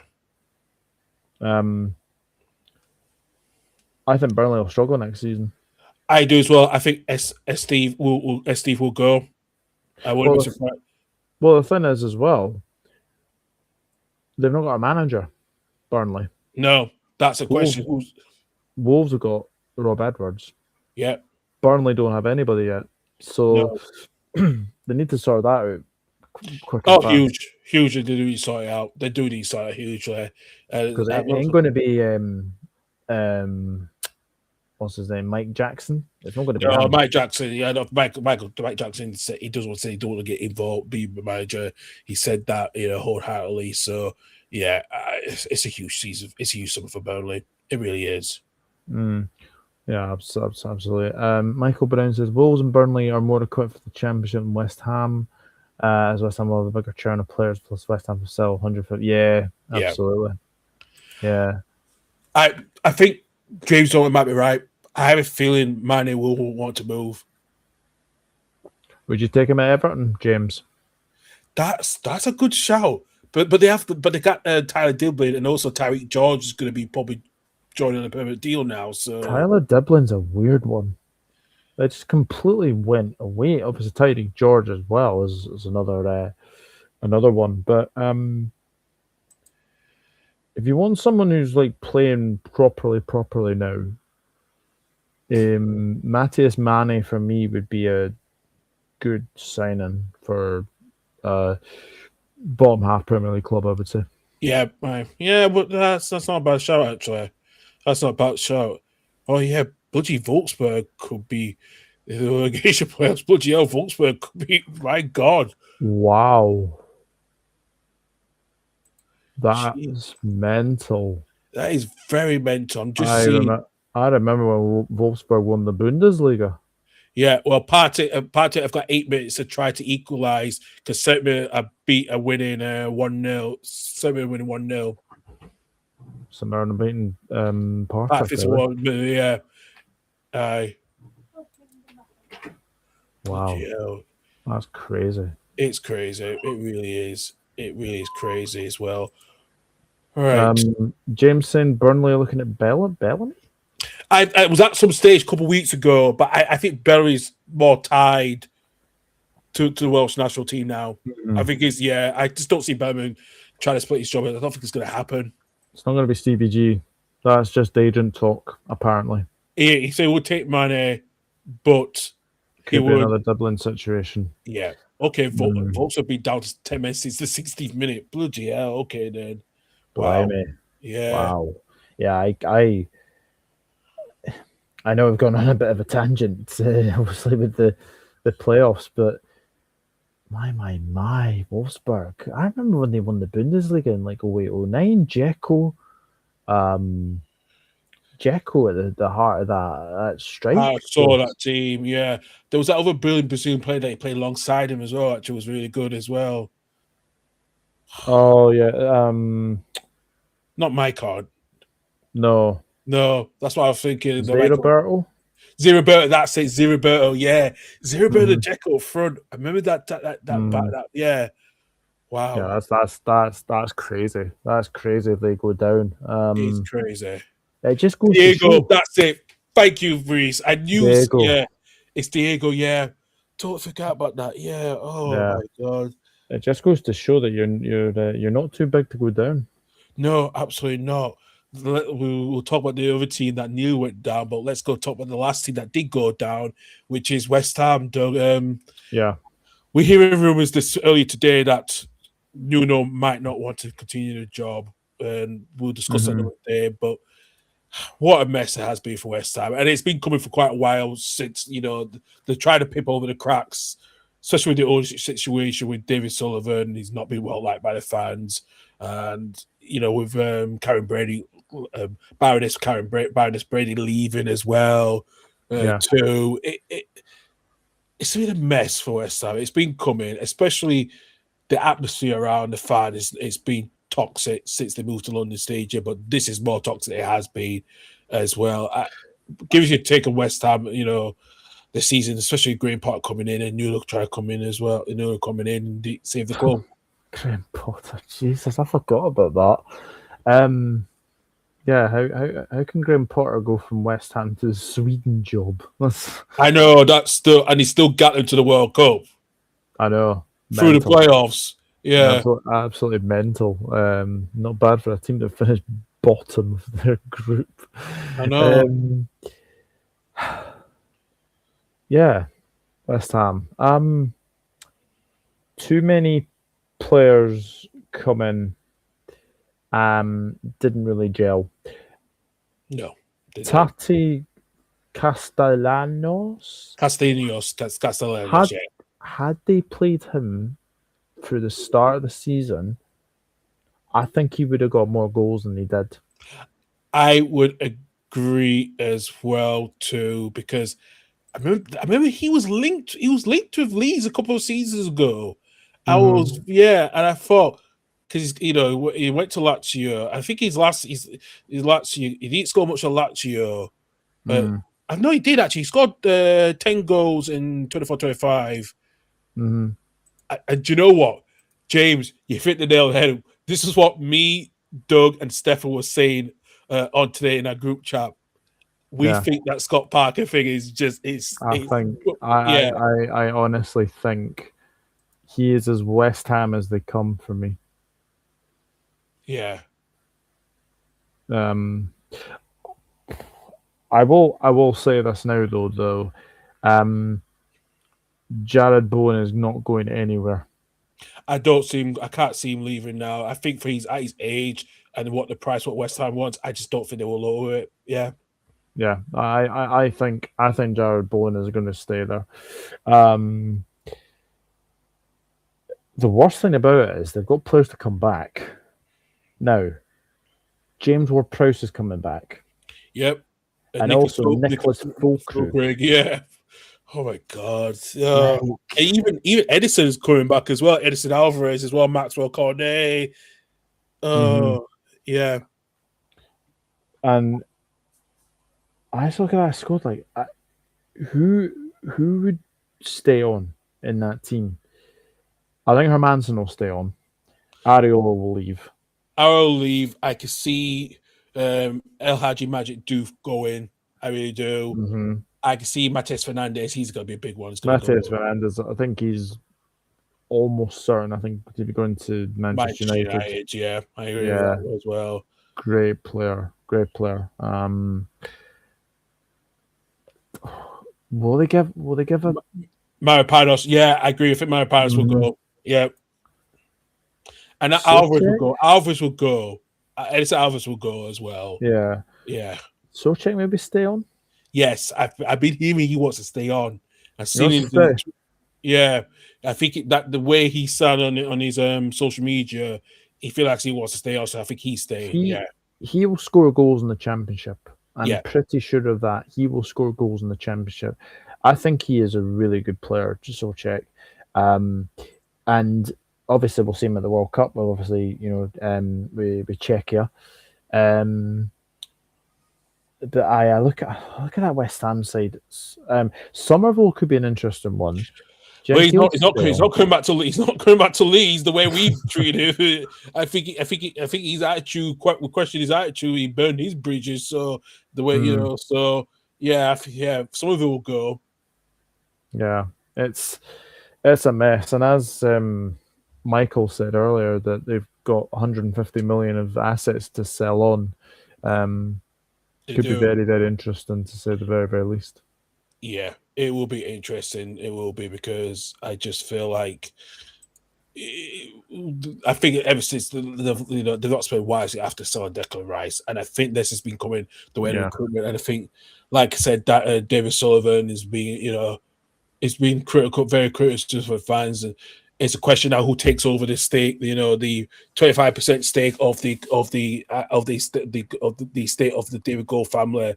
That's going to be interesting who takes that, because Krinsky wants to take that. Yeah, ever since David Gold died, they've just gone completely downhill in terms of recruitment.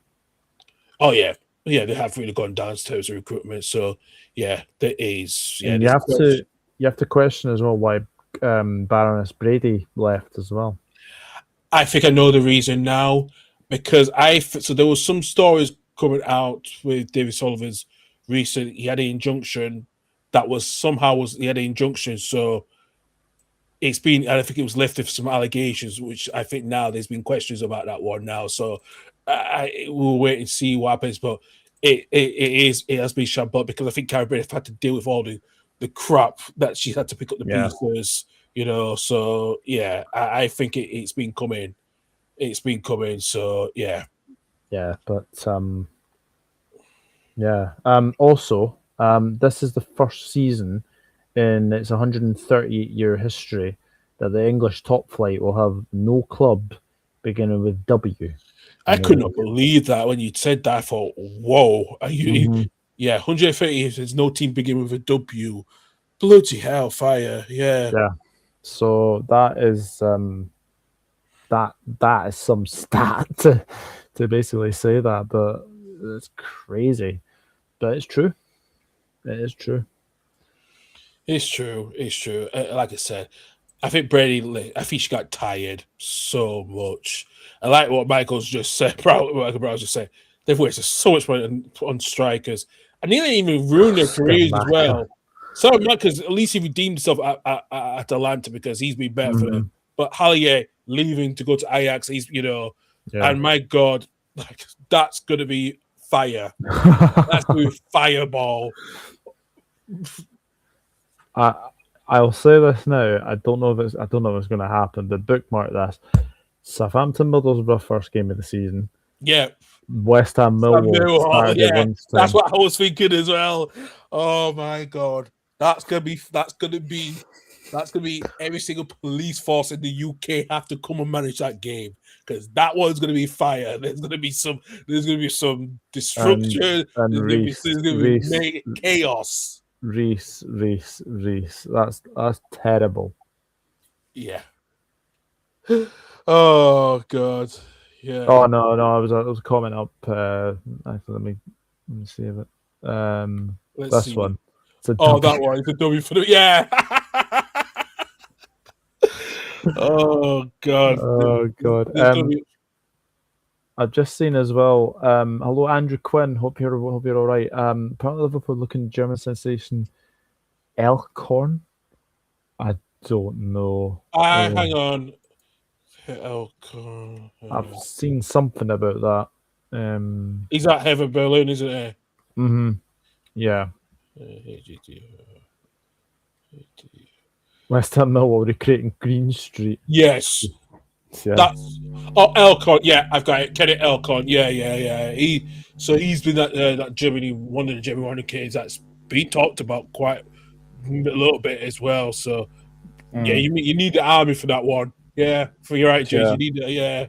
Oh bloody hell! This is gonna be fire. There's gonna be fire, and especially at stage of this now. What you've spent £2.5 million rented from the taxpayer. God, yeah, that's going to be helpful. So, yeah, definitely. But listen, there's going to be popcorns for all of us watching that game. Absolutely. But I mean, it's the funny thing is when you actually look at the championship next season, you've got Watford, West Ham, West Brom, Wrexham, and Wolves. Surely. And I mean, surely one of the W teams will go up. Surely, yeah. I know what I could take one of them's not going to go up.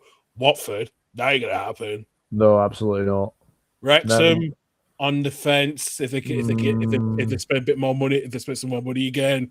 So yeah, it'll be very, very interesting to see what will happen. Like I said to West Ham, enjoy either Tuesday, Wednesday, or Saturday. Or Saturday is going to Lincoln because you're going to need it.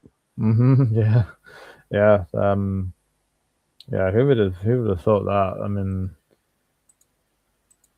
Reese. Oh no. Oh no.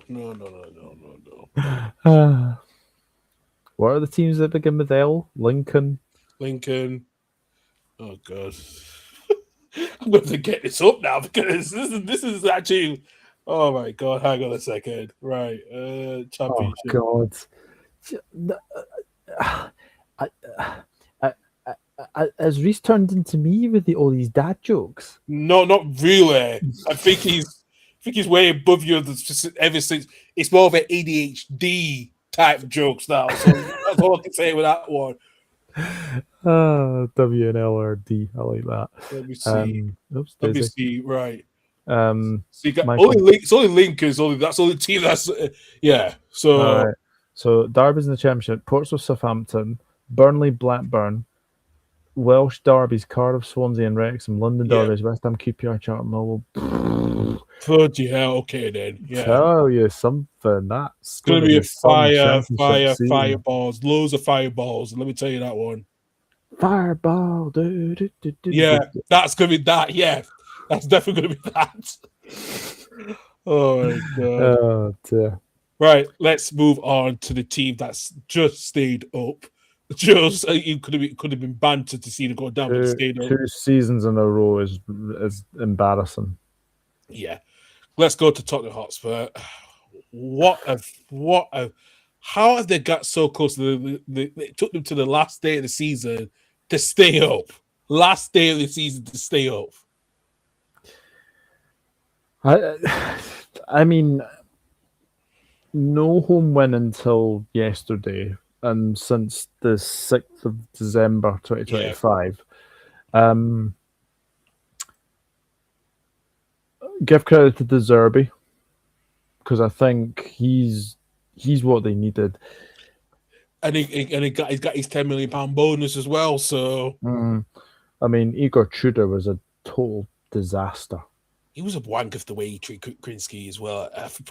After the Madrid game, and Zerbi trusted him. He didn't even want to play Conor Gallagher as well. That's something I was like, yeah. Signings haven't worked at all. no. I mean, what is it with Spurs and taking their tops off when they score before they've not even won a game? I don't know, Doug. It's like a big relief. That's what it feels like. Okay. I've lost count how many they've got to do that. I know.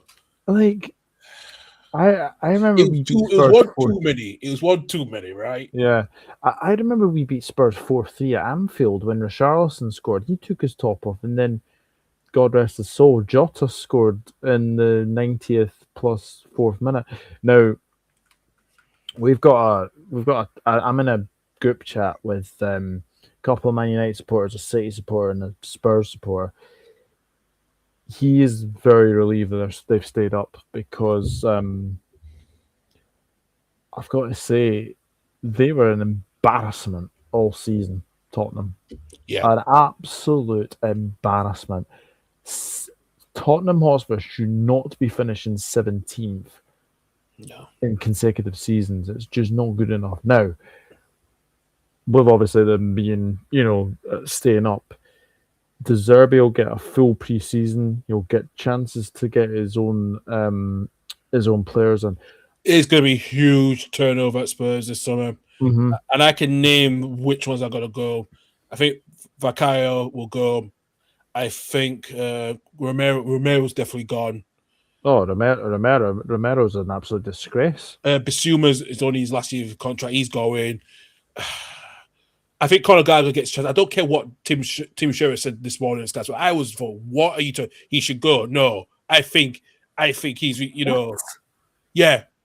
He's been one of their better players. He also included Xavi Simons and Mateus Tell in that discussion as well. Oh, for no. Well, we don't know how long Xavi and Tell. Yeah, Xavi's gonna be out. Simons is out for. Yeah.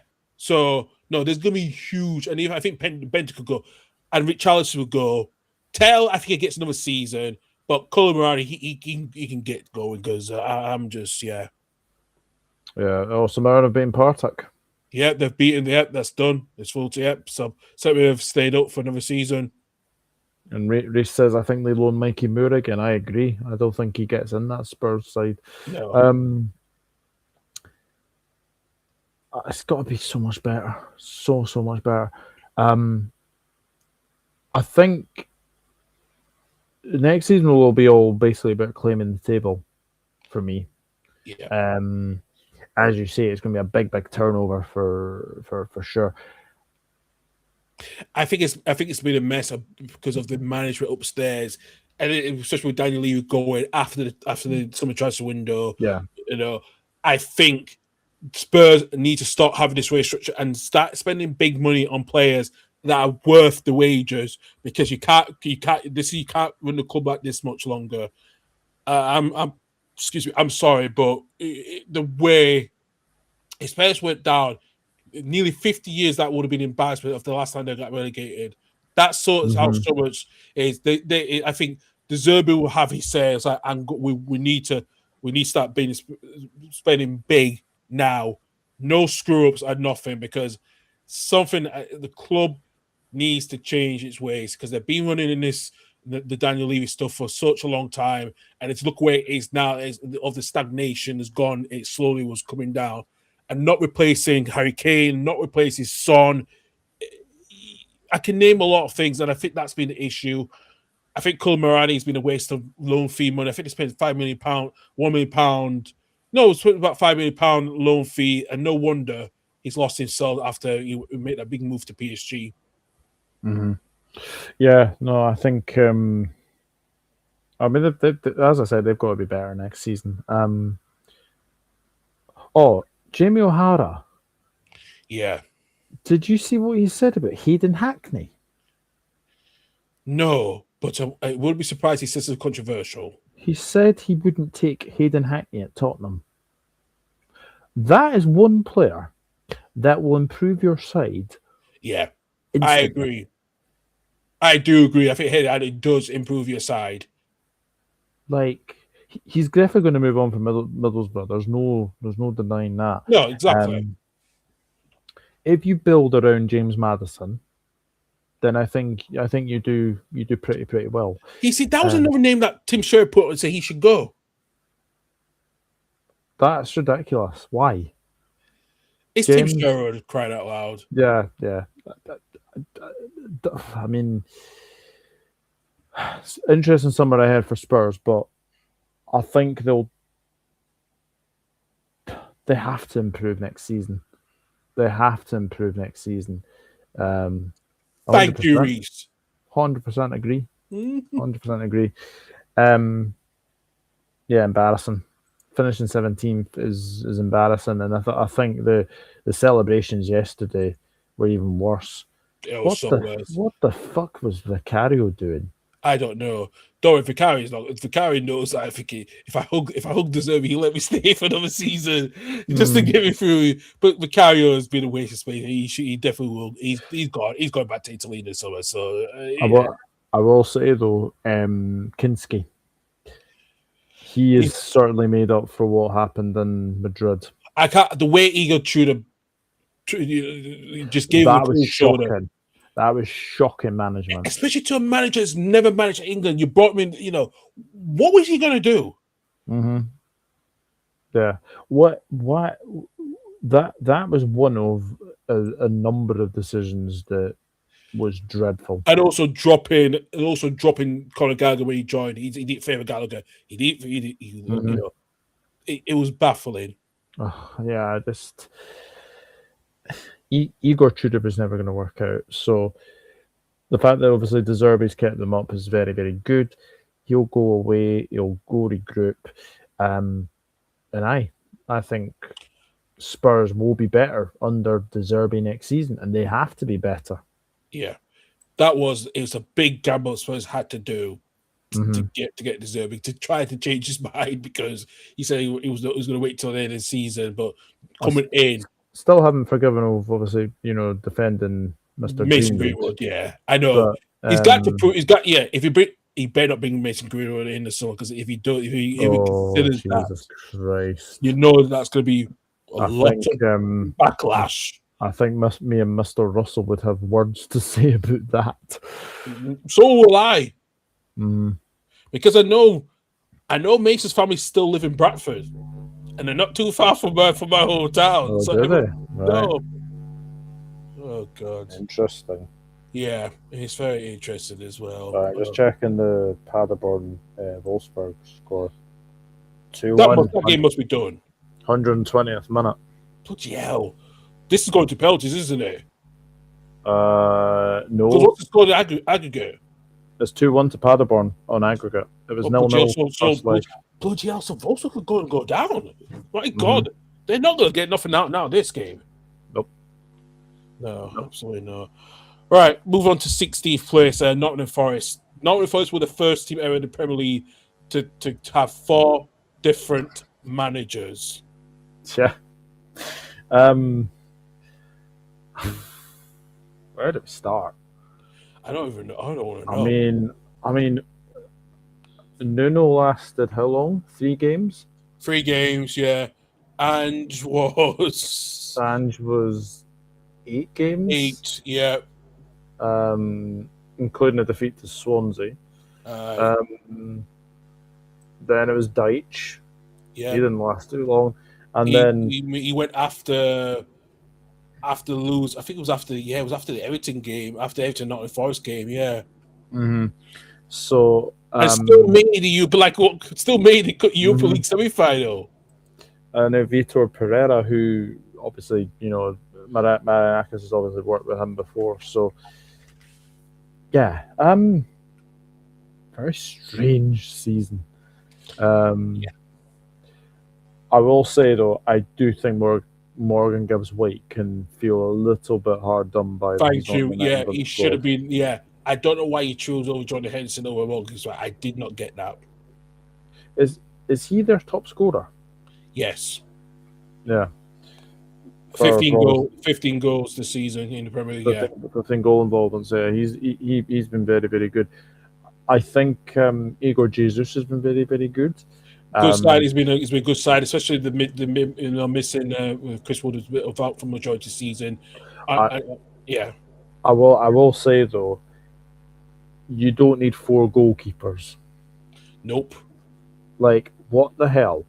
Matt Sells, Stefan Ortega, John Victor, Angus Gunn. Yeah. What? Like, you don't need 4 goal. Well, actually, having said that, Portugal are taking 4 goalkeepers to the World Cup. Exactly. Yeah, they are. So, it's crazy. It's true, actually, because I don't know if you heard, Doug, because Marinaka's got last night. He got so much abuse from his fans because it was a Euro League basketball game last night, and he got hounded by his own fans. Did he have his shirt ripped? Yeah, I heard something about that. Yeah. I mean, I'm surprised. I'm surprised that he can actually fit into that shirt because it looks really bad. In a 27-man squad too. Yeah. I question that. How the hell you get 27 men in your squad when Amari Hutchinson was one of the big signings you did put in the Europa League team? Crazy, absolutely crazy. They did miss Chris Wood though. I think he's been a big miss. Igor Jesus is a good sign-in. I think that obviously Taiwo Wonyi is getting better as well. It'll be interesting to see who leaves Nottingham Forest this summer. Anderson's one of them.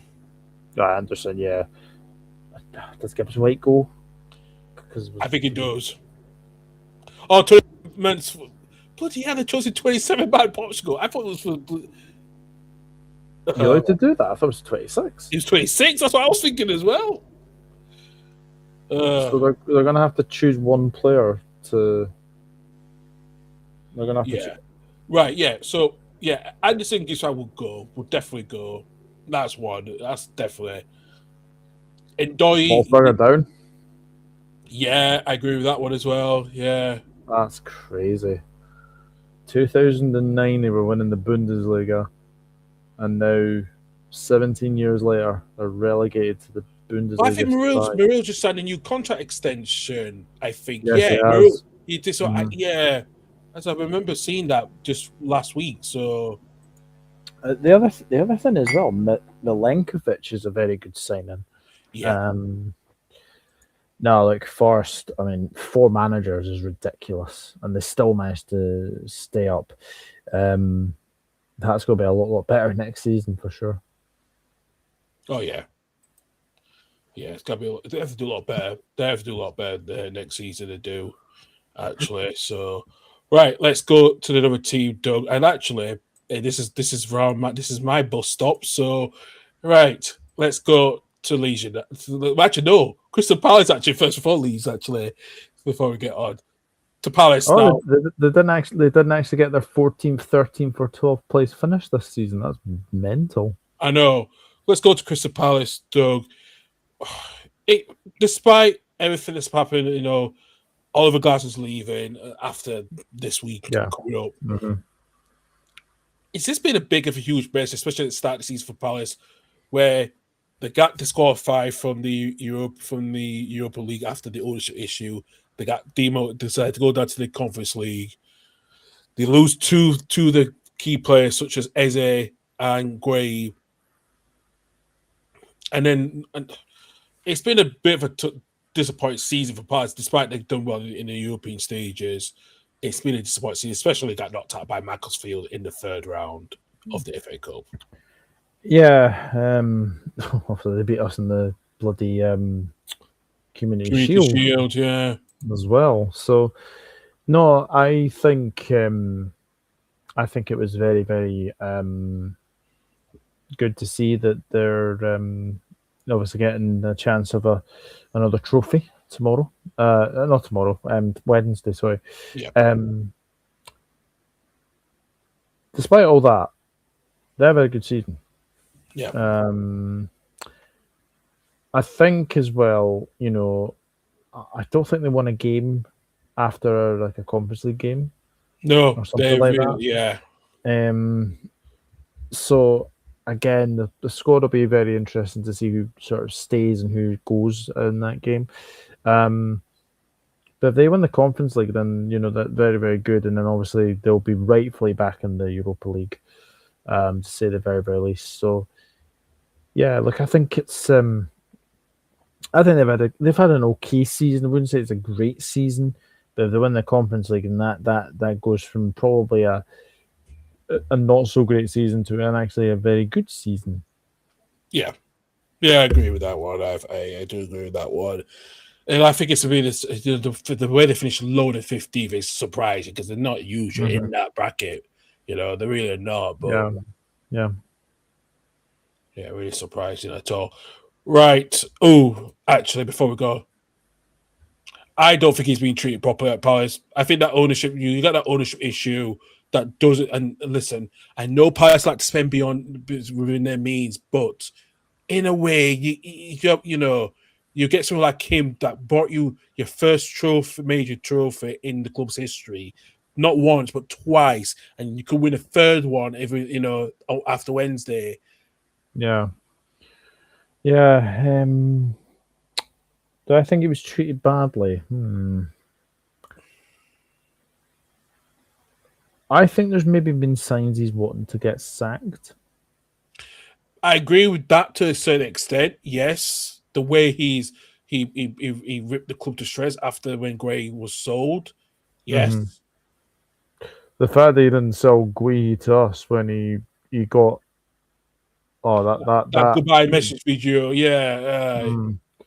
So yeah, I think he bit of half and half. I would say maybe boardroom level or something good for them. Borderline, yeah. But I think Glasner has to take a bit of the blame for that. I think both sides need to take both the blame for that as well. So I think so. Right, moving on to 14th place. Let's get on to Leeds, Doug. Successful season. Yeah, absolutely. Listen, I understand there was a lot of people said that Leeds was going to one of the favourites to go down, and I took that on board. I understand that, especially the signings we had to make. We had to sign players that had physicality and strength. So look, we had a good start first game against Everton, winning 1-0. Then we had a bit of a mixed patch a little bit, and then we were losing so much games, leading up to that point. After losing the Villa at home, those questions was sparkling to get sacked if we lose to Man City badly. Until we were 2-0 down at halftime. Sparkin made the biggest thing that we did that's kept him in the league job was change it into 2 up front and make them into a back 5 or back 3. And we actually made a difference playing 2 shots up front, and that we were close to drawing that game against City till Phil Rowe scored. Mm-hmm. They were on a very good run by beating Chelsea 3-1 and getting a draw against your boys, Liverpool 3-3. Also beating Palace as well, getting a draw against your guys again at Anfield, join Man United. Should have beaten us that day. Yeah, absolutely, as well. And then, do you know what? I have to say, despite the loads of draws, we had some very good wins as well. And we always knew we were going to be safe. I think where we could see the way to the back 3, and that back 3, we was always going to be safe. I think the sign of the season is definitely going to be Calvert-Lewin. He's been excellent. I think a lot of people questioning when we decided to get.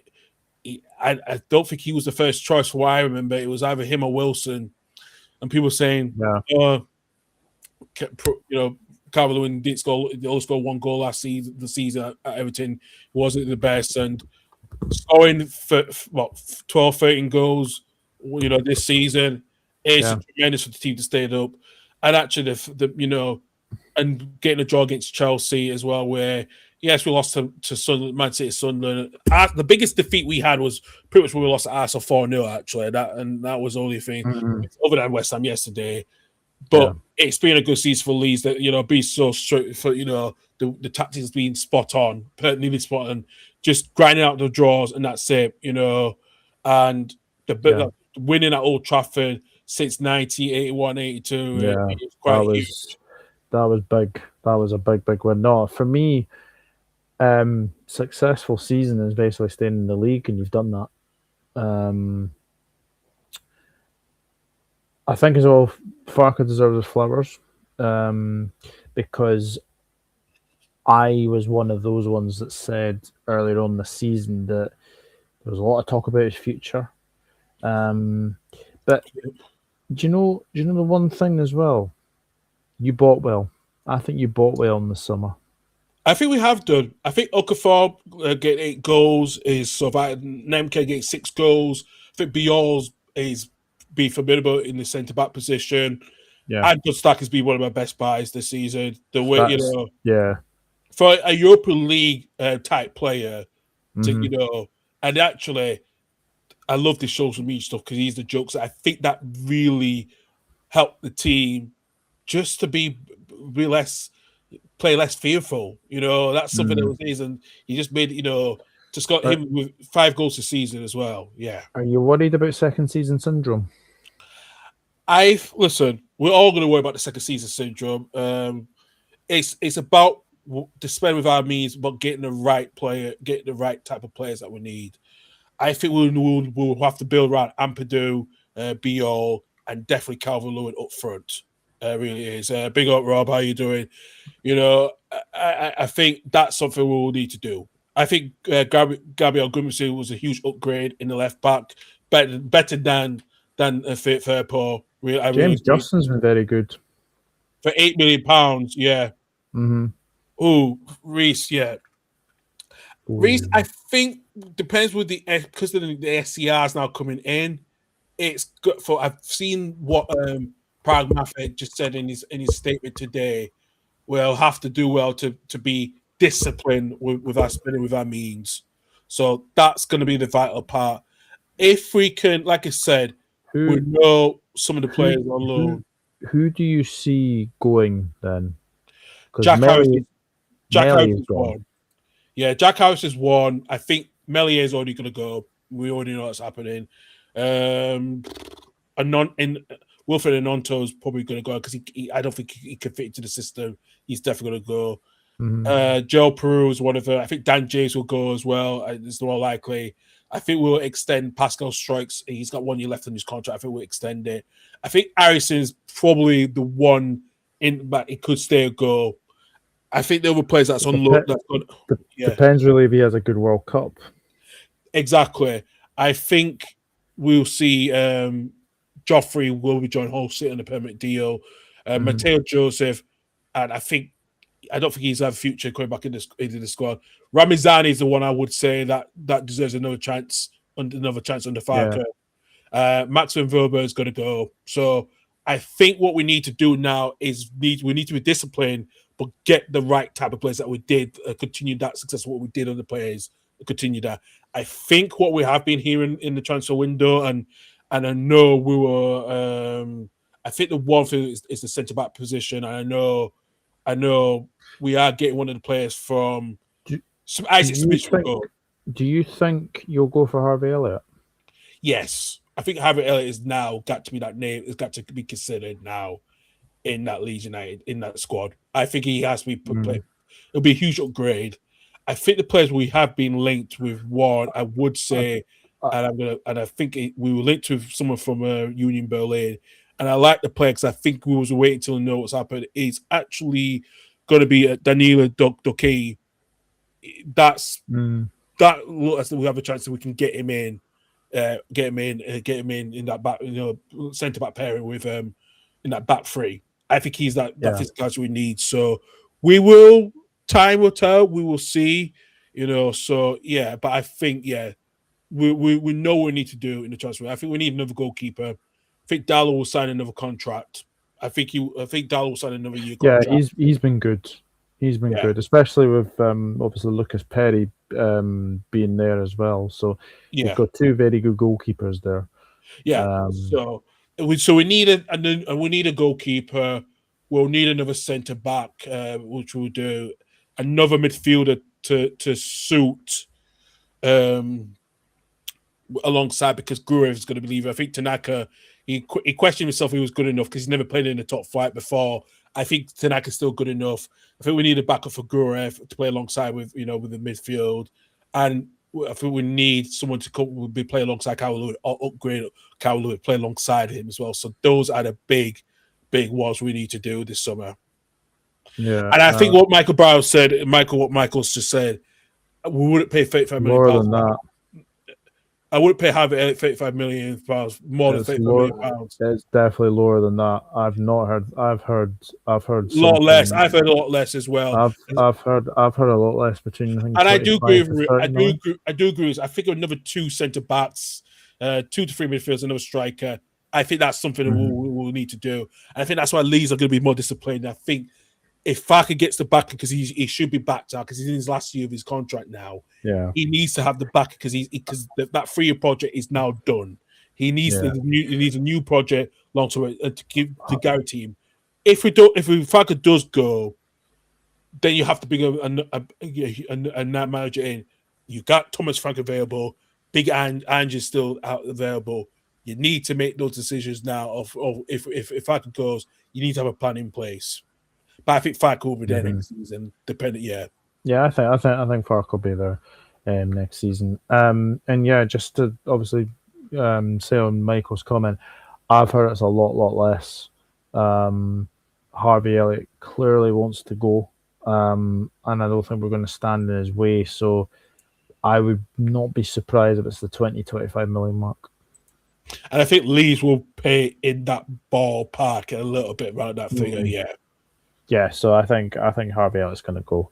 So yeah, for me, I think anything between 20 to 25 million gets him. Absolutely, as well. I agree with that as well too. Let's go to 13th place Everton. The first year in the new Hill Dixie Stadium, they had a chance to get to Europe, but it's been disappointing for Everton, especially in the new home. They're not being familiar about home. Disappointing end to their season because I think it was a season full of promise. I think you look at what happened to them. Obviously, moving to the Hill Dickinson. obviously we did the double over Everton, so that was a good thing. But Jack Grealish was a good signing, until obviously he got injured. It'll be interesting to see what happens with him this summer. I don't think Everton will pay that £50 million for him. Hmm. No. No, I don't think either. But Dewsbury Hall's been a very good signing. I think he was really, really good for them. Obviously, Dai, we all know about. Beto, I think, came into his own this season. There was questions about his future because he was linked with us this summer as well, this past summer as well. But yeah, he came a little bit better than I thought it would be. So yeah, so there's obviously that as well. So no, Everton they're a good side. There's no denying that they're not a good side. So yeah, I think it's going to be a very, very interesting summer ahead again for David Moyes. I've seen Everton fans wanting David Moyes to go. So have I. I've heard that as well too. And they got the things to go of rich owners. I think if they give him another good quality players, like what we said, at least 5 players. I agree. I understand Reece says, will be, Thomas will be a bad move. I can understand that. Actually, but I think keeping Farker to spend, because I think Farker deserves to have another go to spend big money now because he's now proven he can do it. But like going back to Everton, I think Everton have got rich owners. They have the money, and they should be charging for European football next season, and they need to. Yeah. I think the move with Tyler Diblin is baffling because he's not been around much in the squad. I think Moyes didn't want to put pressure on him to he needed time to bed it in to a new location because he's moved a long way from Southampton to Merseyside. So that's for a young player like and also they have the most bizarre red card of the season. Yeah. That is Idrissa Gana Gueye sending off at Old Trafford was just bizarre as anything. I think everyone won that game as well, didn't they? Yeah, they did. Yeah. So to win the 10 men was quite something, but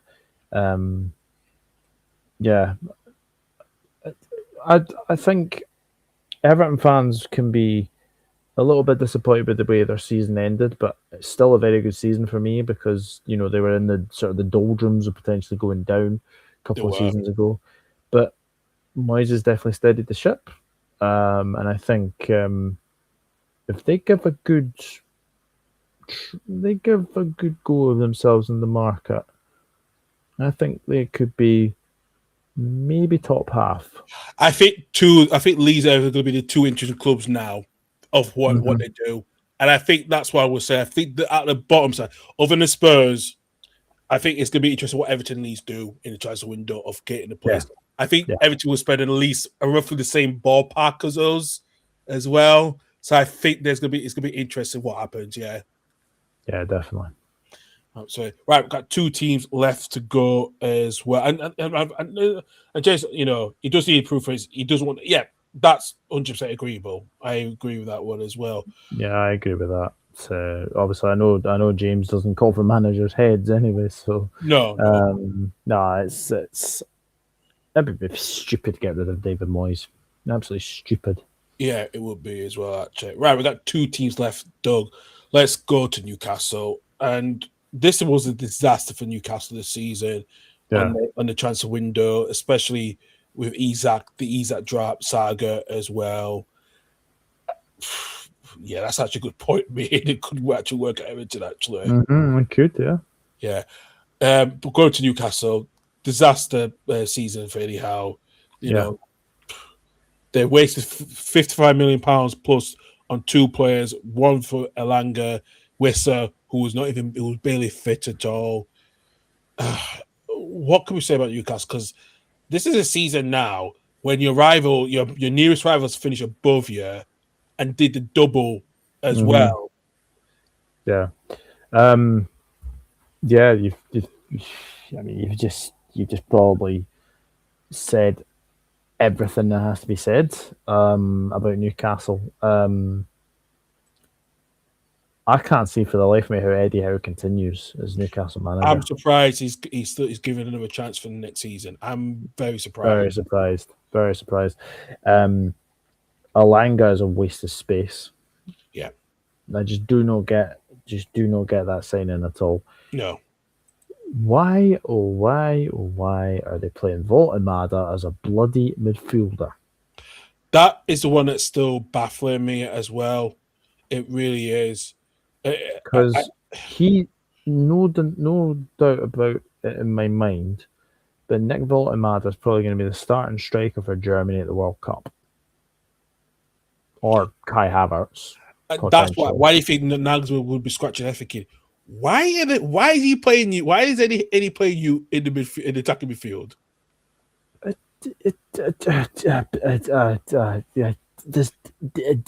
Yeah. Why are you playing a striker that you bought to score goals in midfield? It doesn't work. Although to be fair, I don't think he's quite recovered from scoring an own goal in the Sunderland. No, he's not recovering from that. That was I think he's struggling. I have to say, I just look at this Newcastle squad. They need improvements with the goalkeeper situation. Ramsdale's the goalkeeper situation is ridiculous. Yeah, Ramsdale's not the right answer, but that 72, that was the worst week ever for that, Michael. You're right. It was for him, especially losing to Barcelona. And they did the lead in that game as well. I know they did. I remember it so well. Yeah. Oh my God. And they also had 4 goalkeepers in Newcastle squad as well. So So Pope, Ramsdale, Ruddy, Vlachodimos. No, Vlachodimos went on loan. It was John Ruddy and Matt Gillespie. Oh God, Mark Gillespie. I remember Motherwell. Jeez. Yeah. I mean, look. Let's be honest. I think. What's his face? Tonali's going to leave. Yeah, Tonali's a big one, and even and Anthony Gordon is going to go to Bayern Munich. We could just see what has happened to him. I don't know. I think there's been some How did he get in the England squad? By the way, don't ask me why. Do not ask me why. How? I do not know. Listen, I think the problem is the way they was talking about him, when he had that injury. I forgot injury. I don't believe there was an injury. I think there's some situation. I think there's been a fallout. You know, I think Gomaris will stay ahead of Tonali because Gomaris will probably stay. Gomaris is adopted Geordie. There's no, But Anthony Gordon, like, I think. Was there a stat going around that he had 1 goal from open play for 18 months? Yeah, that's not good enough. No, I don't know what Bayern Munich. Why Bayern looking at him? Why? It doesn't make no sense. So the only way I can see Gordon going to Bayern is if Diaz isn't going to go. Well, Reese, I don't think Conte will get the Milan job because he linked with the Italian national team, because that's what I've been hearing the last couple. I've heard about Conte to the Italian national team. Yeah, I feel like that deal will be virtually done at some point after the World Cup, because I just don't think Conte will go to, because Milan have been linked with Areola, and I can't see him going to AC Milan. I just don't see it happening. I think if Liverpool get rid of Slot this week, I think they will push to get Areola in. Can I just say as well, how the bloody hell is Lewis Horne on the England squad? He's been the best left back in the country, and I'm surprised he's now. I really don't get that one. I'd probably say Nico O'Reilly's probably pipped him. Yeah, but outside of Nico O'Reilly, I would say that Lewis Hall's been very, very good. Also, Cher, I think there's talk of him going to have a new deal. So he will stay for the I think number 2 seasons on the reduced terms. But he's definitely He's definitely going to be there. He's definitely Yeah. So yeah, I would say that as well. But shocking season, absolutely shocking season from basically what Champions League now to 12th place is a real low for the blow Jordans. and embarrassed by the Malcolms down the road. That's something that you should not. You should take very offense. It's like what Michael was saying to me the other day. He can, it's the arrogance of the Newcastle fans that go over the Saudi, and I think that's what's paid them off. That's what's cost them so much. Well, as well as that, the Saudis are wanting to sell their estate to get help for the stadium. Mm-hmm. Yeah. They obviously they've stopped funding for that LIV. For Live Golf. So stop funding for Live Golf altogether from after the end of the season. They said Newcastle's been a good investment because because it's been where they've been consistent getting to that top 5. So they're fine with that. So Newcastle will still be invested, but they were not going to fully 100% invest in a new stage. I would say expansion. I think they're going to get some minority to sell them shares to the minority stakeholders to try to get some private investors to fund the new stadium. So yeah, and some of the signs haven't worked. Alanga's been a total waste of space. This has not worked at all. Good to see William Asula getting his chance and taking it. Yeah. Oh, yeah, I agree with that one. So yeah, I think look, Sean not making the squad is absolutely brilliant. Yeah, it's quite funny. Aye, absolutely as well. Right, though, we'll get to the last team now, and let's finish off with Fulham. Yeah. What do you think of it? Do you see Michael Silva being there this summer? No. He's gone. Benfica. It's between him and Amorim, from what I've been hearing. Yeah, I've seen that. Look, Marco Silva's done a very good job at Fulham, but not been backed enough. Not been backed enough. I think he's going to go. Which is a shame, really, because Fulham's end to the season was just a bit like Everton, was very, very poor. Yeah. Obviously, winning against Newcastle was very, very good for them, but a bit of a letdown because they were on for some sort of European football, but it just didn't happen in the end. Yeah, I know. Yeah, absolutely. They were looking to have a good season, and I think after they went into Serif, they've just drifted away since that match day 23. They've drifted away quite considerably, and I think Reece is probably right. Probably everyone will get it. Yeah, he has been linked. I have seen his name being linked with Palace. I have seen something about that. I really have to. Because to Palace, though, that'd be a bit of a step down, wouldn't it? But if they win the Conference League on Wednesday, they have European football, which he wants. Yeah. So strange one though, to go from Fulham to Palace. I suppose we'll obviously find out later on this week if he does stay, because I think there's meant to be an announcement coming out about his future. So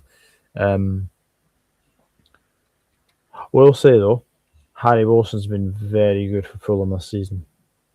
Yeah, and it's a shame that they're not. We could have got him last summer. But it's one thing I would say is it wouldn't be surprised he's been literally removed to Everton, because he's been talks about that for a while with Harry Wilson. I think him or either he goes abroad to Italy. Yeah. No, Harry Wilson's a very, very good player. I think he won the goal of the season competition on Match of the Day. As well, against Crystal Palace, which was a fantastic goal, by the way. Fulham's recruitment was okay, I would say. I think getting Oscar Bob was a good move, and getting Kevin in as Mhm. well. I think that was the only two big high moves. Kevin. Yeah, Kevin. Hi, I know.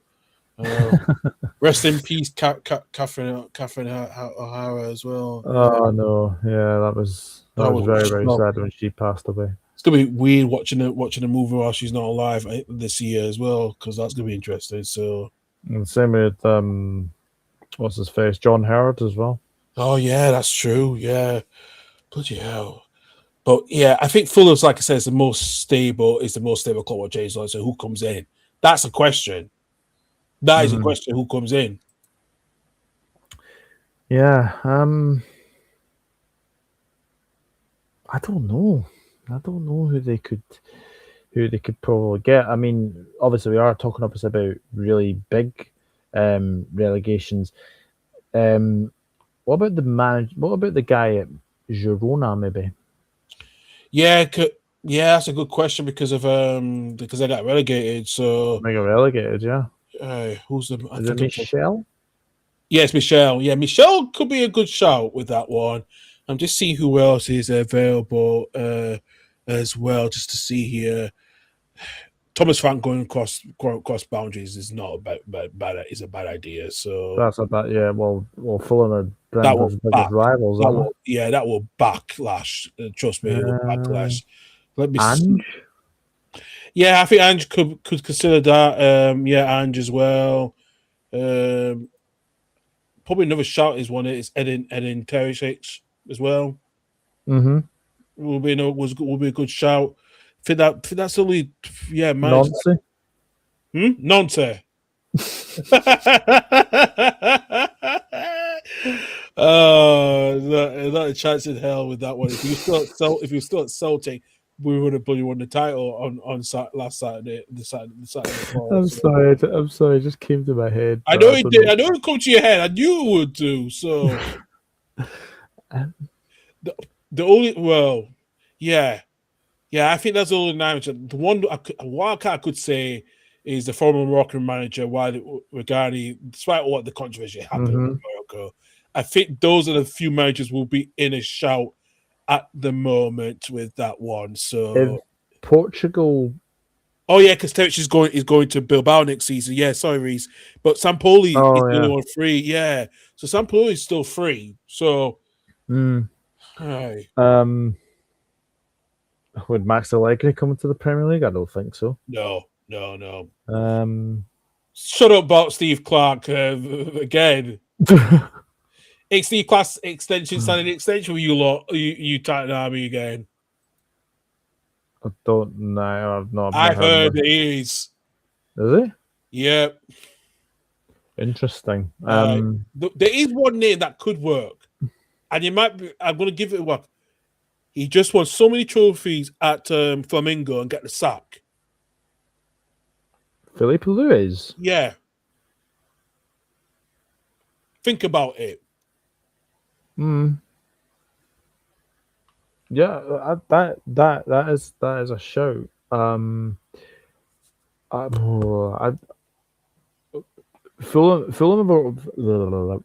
are a really well, collaborated Premier League club now. They're well situated. They're never in any danger of going down. So, could be an interesting summer to see who will take over at Fulham. But what about if Portugal have a poor World Cup, Martinez? That's not a bad shout as well. Actually, that's not a bad shout. Yeah. Or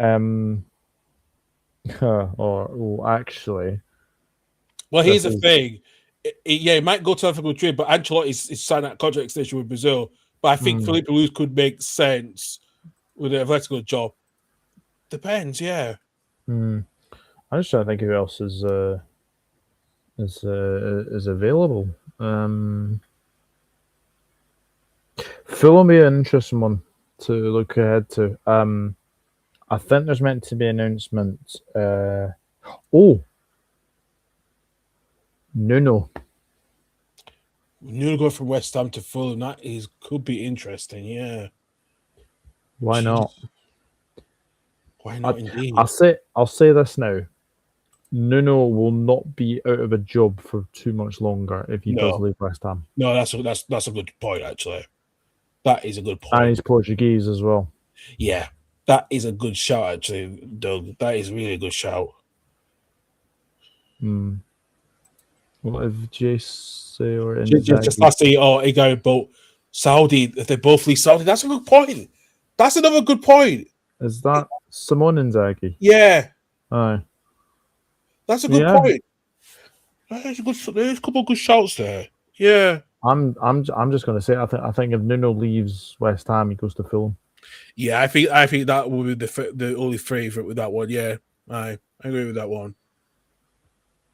But it's been one hell of a season, and it's been very, very good to obviously discuss this over 2.25 hours. So no, thank you very much for doing this, because it's nice to chat football again, and it's nice to obviously do a live stream. Which, let's be honest, I have been a bit rusty, but I am going to be coming back very, very soon as well.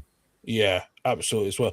And like I said, this is the last time you will see our faces here on the 20 podcast, because we are transitioning away from being a video podcast to an audio going from the next season onwards. So we will be trying to get ourselves more on. You've been debating about this now, haven't you? I've been. You're not the only one here. I've been thinking the same thing as well too. I think the fact that we've done this live tonight is making me think that maybe we need to reconsider.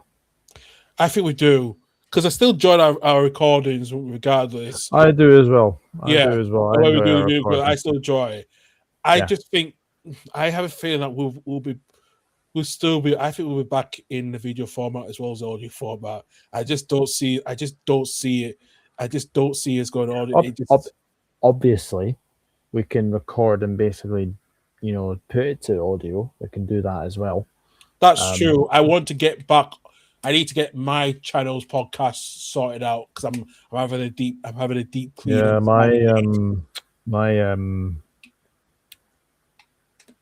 what's it called? Oh, Jesus Christ! I can't even remember. Because last time the Totally Premier League podcast, that was it. Yeah, gone from Spotify creators, so I need to do. That's a good point. We do one live and do one record and mix it up. That would be very good. I think we should do that, actually. I think we should mix up, do a live and one record, because the other thing is we've got Stefan as part alongside us as well. We've got Reese, we've got a few others as well. So we could do a mix of one live, one recording. Yeah, I think that could work. Yeah, I think it could work. Absolutely. But obviously you need to sort of come up with a date that we can properly, both properly do it. But we'll go away. We'll have a wee discussion, and we'll come back. We will do that, because we got a long summer ahead of us as well. But like I said, thank you for everyone for tuning in. I really appreciate that. Doug, all season as well, and not just tonight, but all season as well too. I really appreciate that, and as well, 100%. And like I said, it's in the last show of the season, so the show will be on a break until when the first season of Premier League starts back in late, around the 22nd of August, after the 27th of August. So yeah, that's gonna be quite a while. We can maybe do a special show looking at the fixtures. Oh, we will definitely do that. That will be considered as well. So but like I said, I will be back on this week on a Saturday, the final weekend of the Saturday show with Reese and Stefan, to talk about the Champions League final and do a bit of a season review. And then I'm going to do some content, record content with some of the guys with the season review of all across all the leagues as well this season as well. Discuss how with all our predictions and stuff as well too. And Doug, for you, do you want to tell everyone what you'll be doing across the World Cup coming up in a couple of weeks' time? Yeah, I've got a new podcast coming out very soon. I'm just working on a few things, but it's going to be called World Cup Watch, and already underway really. Just to sort of discuss I think what's going to probably happen is we're going to probably do a prediction show at some point. Not going to be live, it'll just be pre-recorded, but I have found a website that can actually do a predictor on there. So yeah, it's with a friend of mine from America, both Liverpool supporters. So it'll be something to sort of get our minds off Liverpool. So yeah, looking forward to that. But yeah, World Cup Watch it's called. And also, you guys may not know, but my logo has changed.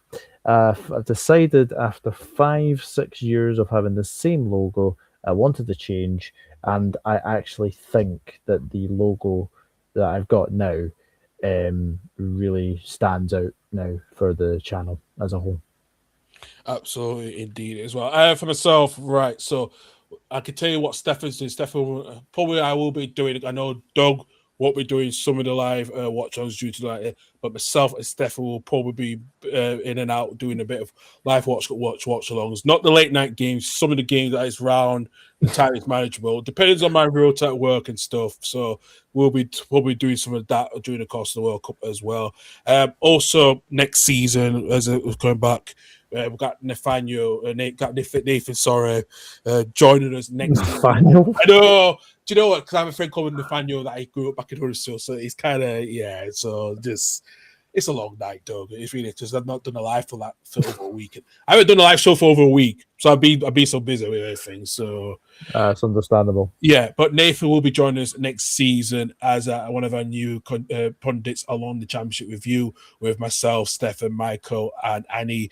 And also, I am also going to bring the Scottish football scene back up as well, doing a bit of the Scottish Premiership and the Championship roundup as well, and also to do some European stuff for content as well with Bundesliga, Serie A, and La Liga with Reese as well too, just to get back to the European stuff. That some of those, majority of those, will be recorded during the week because I want to keep doing my live stream between Saturdays and Sundays, which is probably more favorable for me. So yeah. So we are looking forward to bring some more content as well to get my channel growing as well too. But like I say, thank you to everyone. Hit that subscribe button on my channel on the Totally Your Football podcast, and also if you're new as well to join Doug's channel, go to the Doug Out Football channel as well too to hit that subscribe button as well too. Yeah, absolutely. But we'll see you next season, and Coventry, Hull, and Ipswich. You've got a lot of things to look forward to, especially. Absolutely do as well too. That's all we got time for. Thank you very much to everyone. We'll see you guys back in around about, hopefully get the fixture announcements and also the first new season in August. So thank you very much, everyone. Take care. Bye-bye. Bye-bye.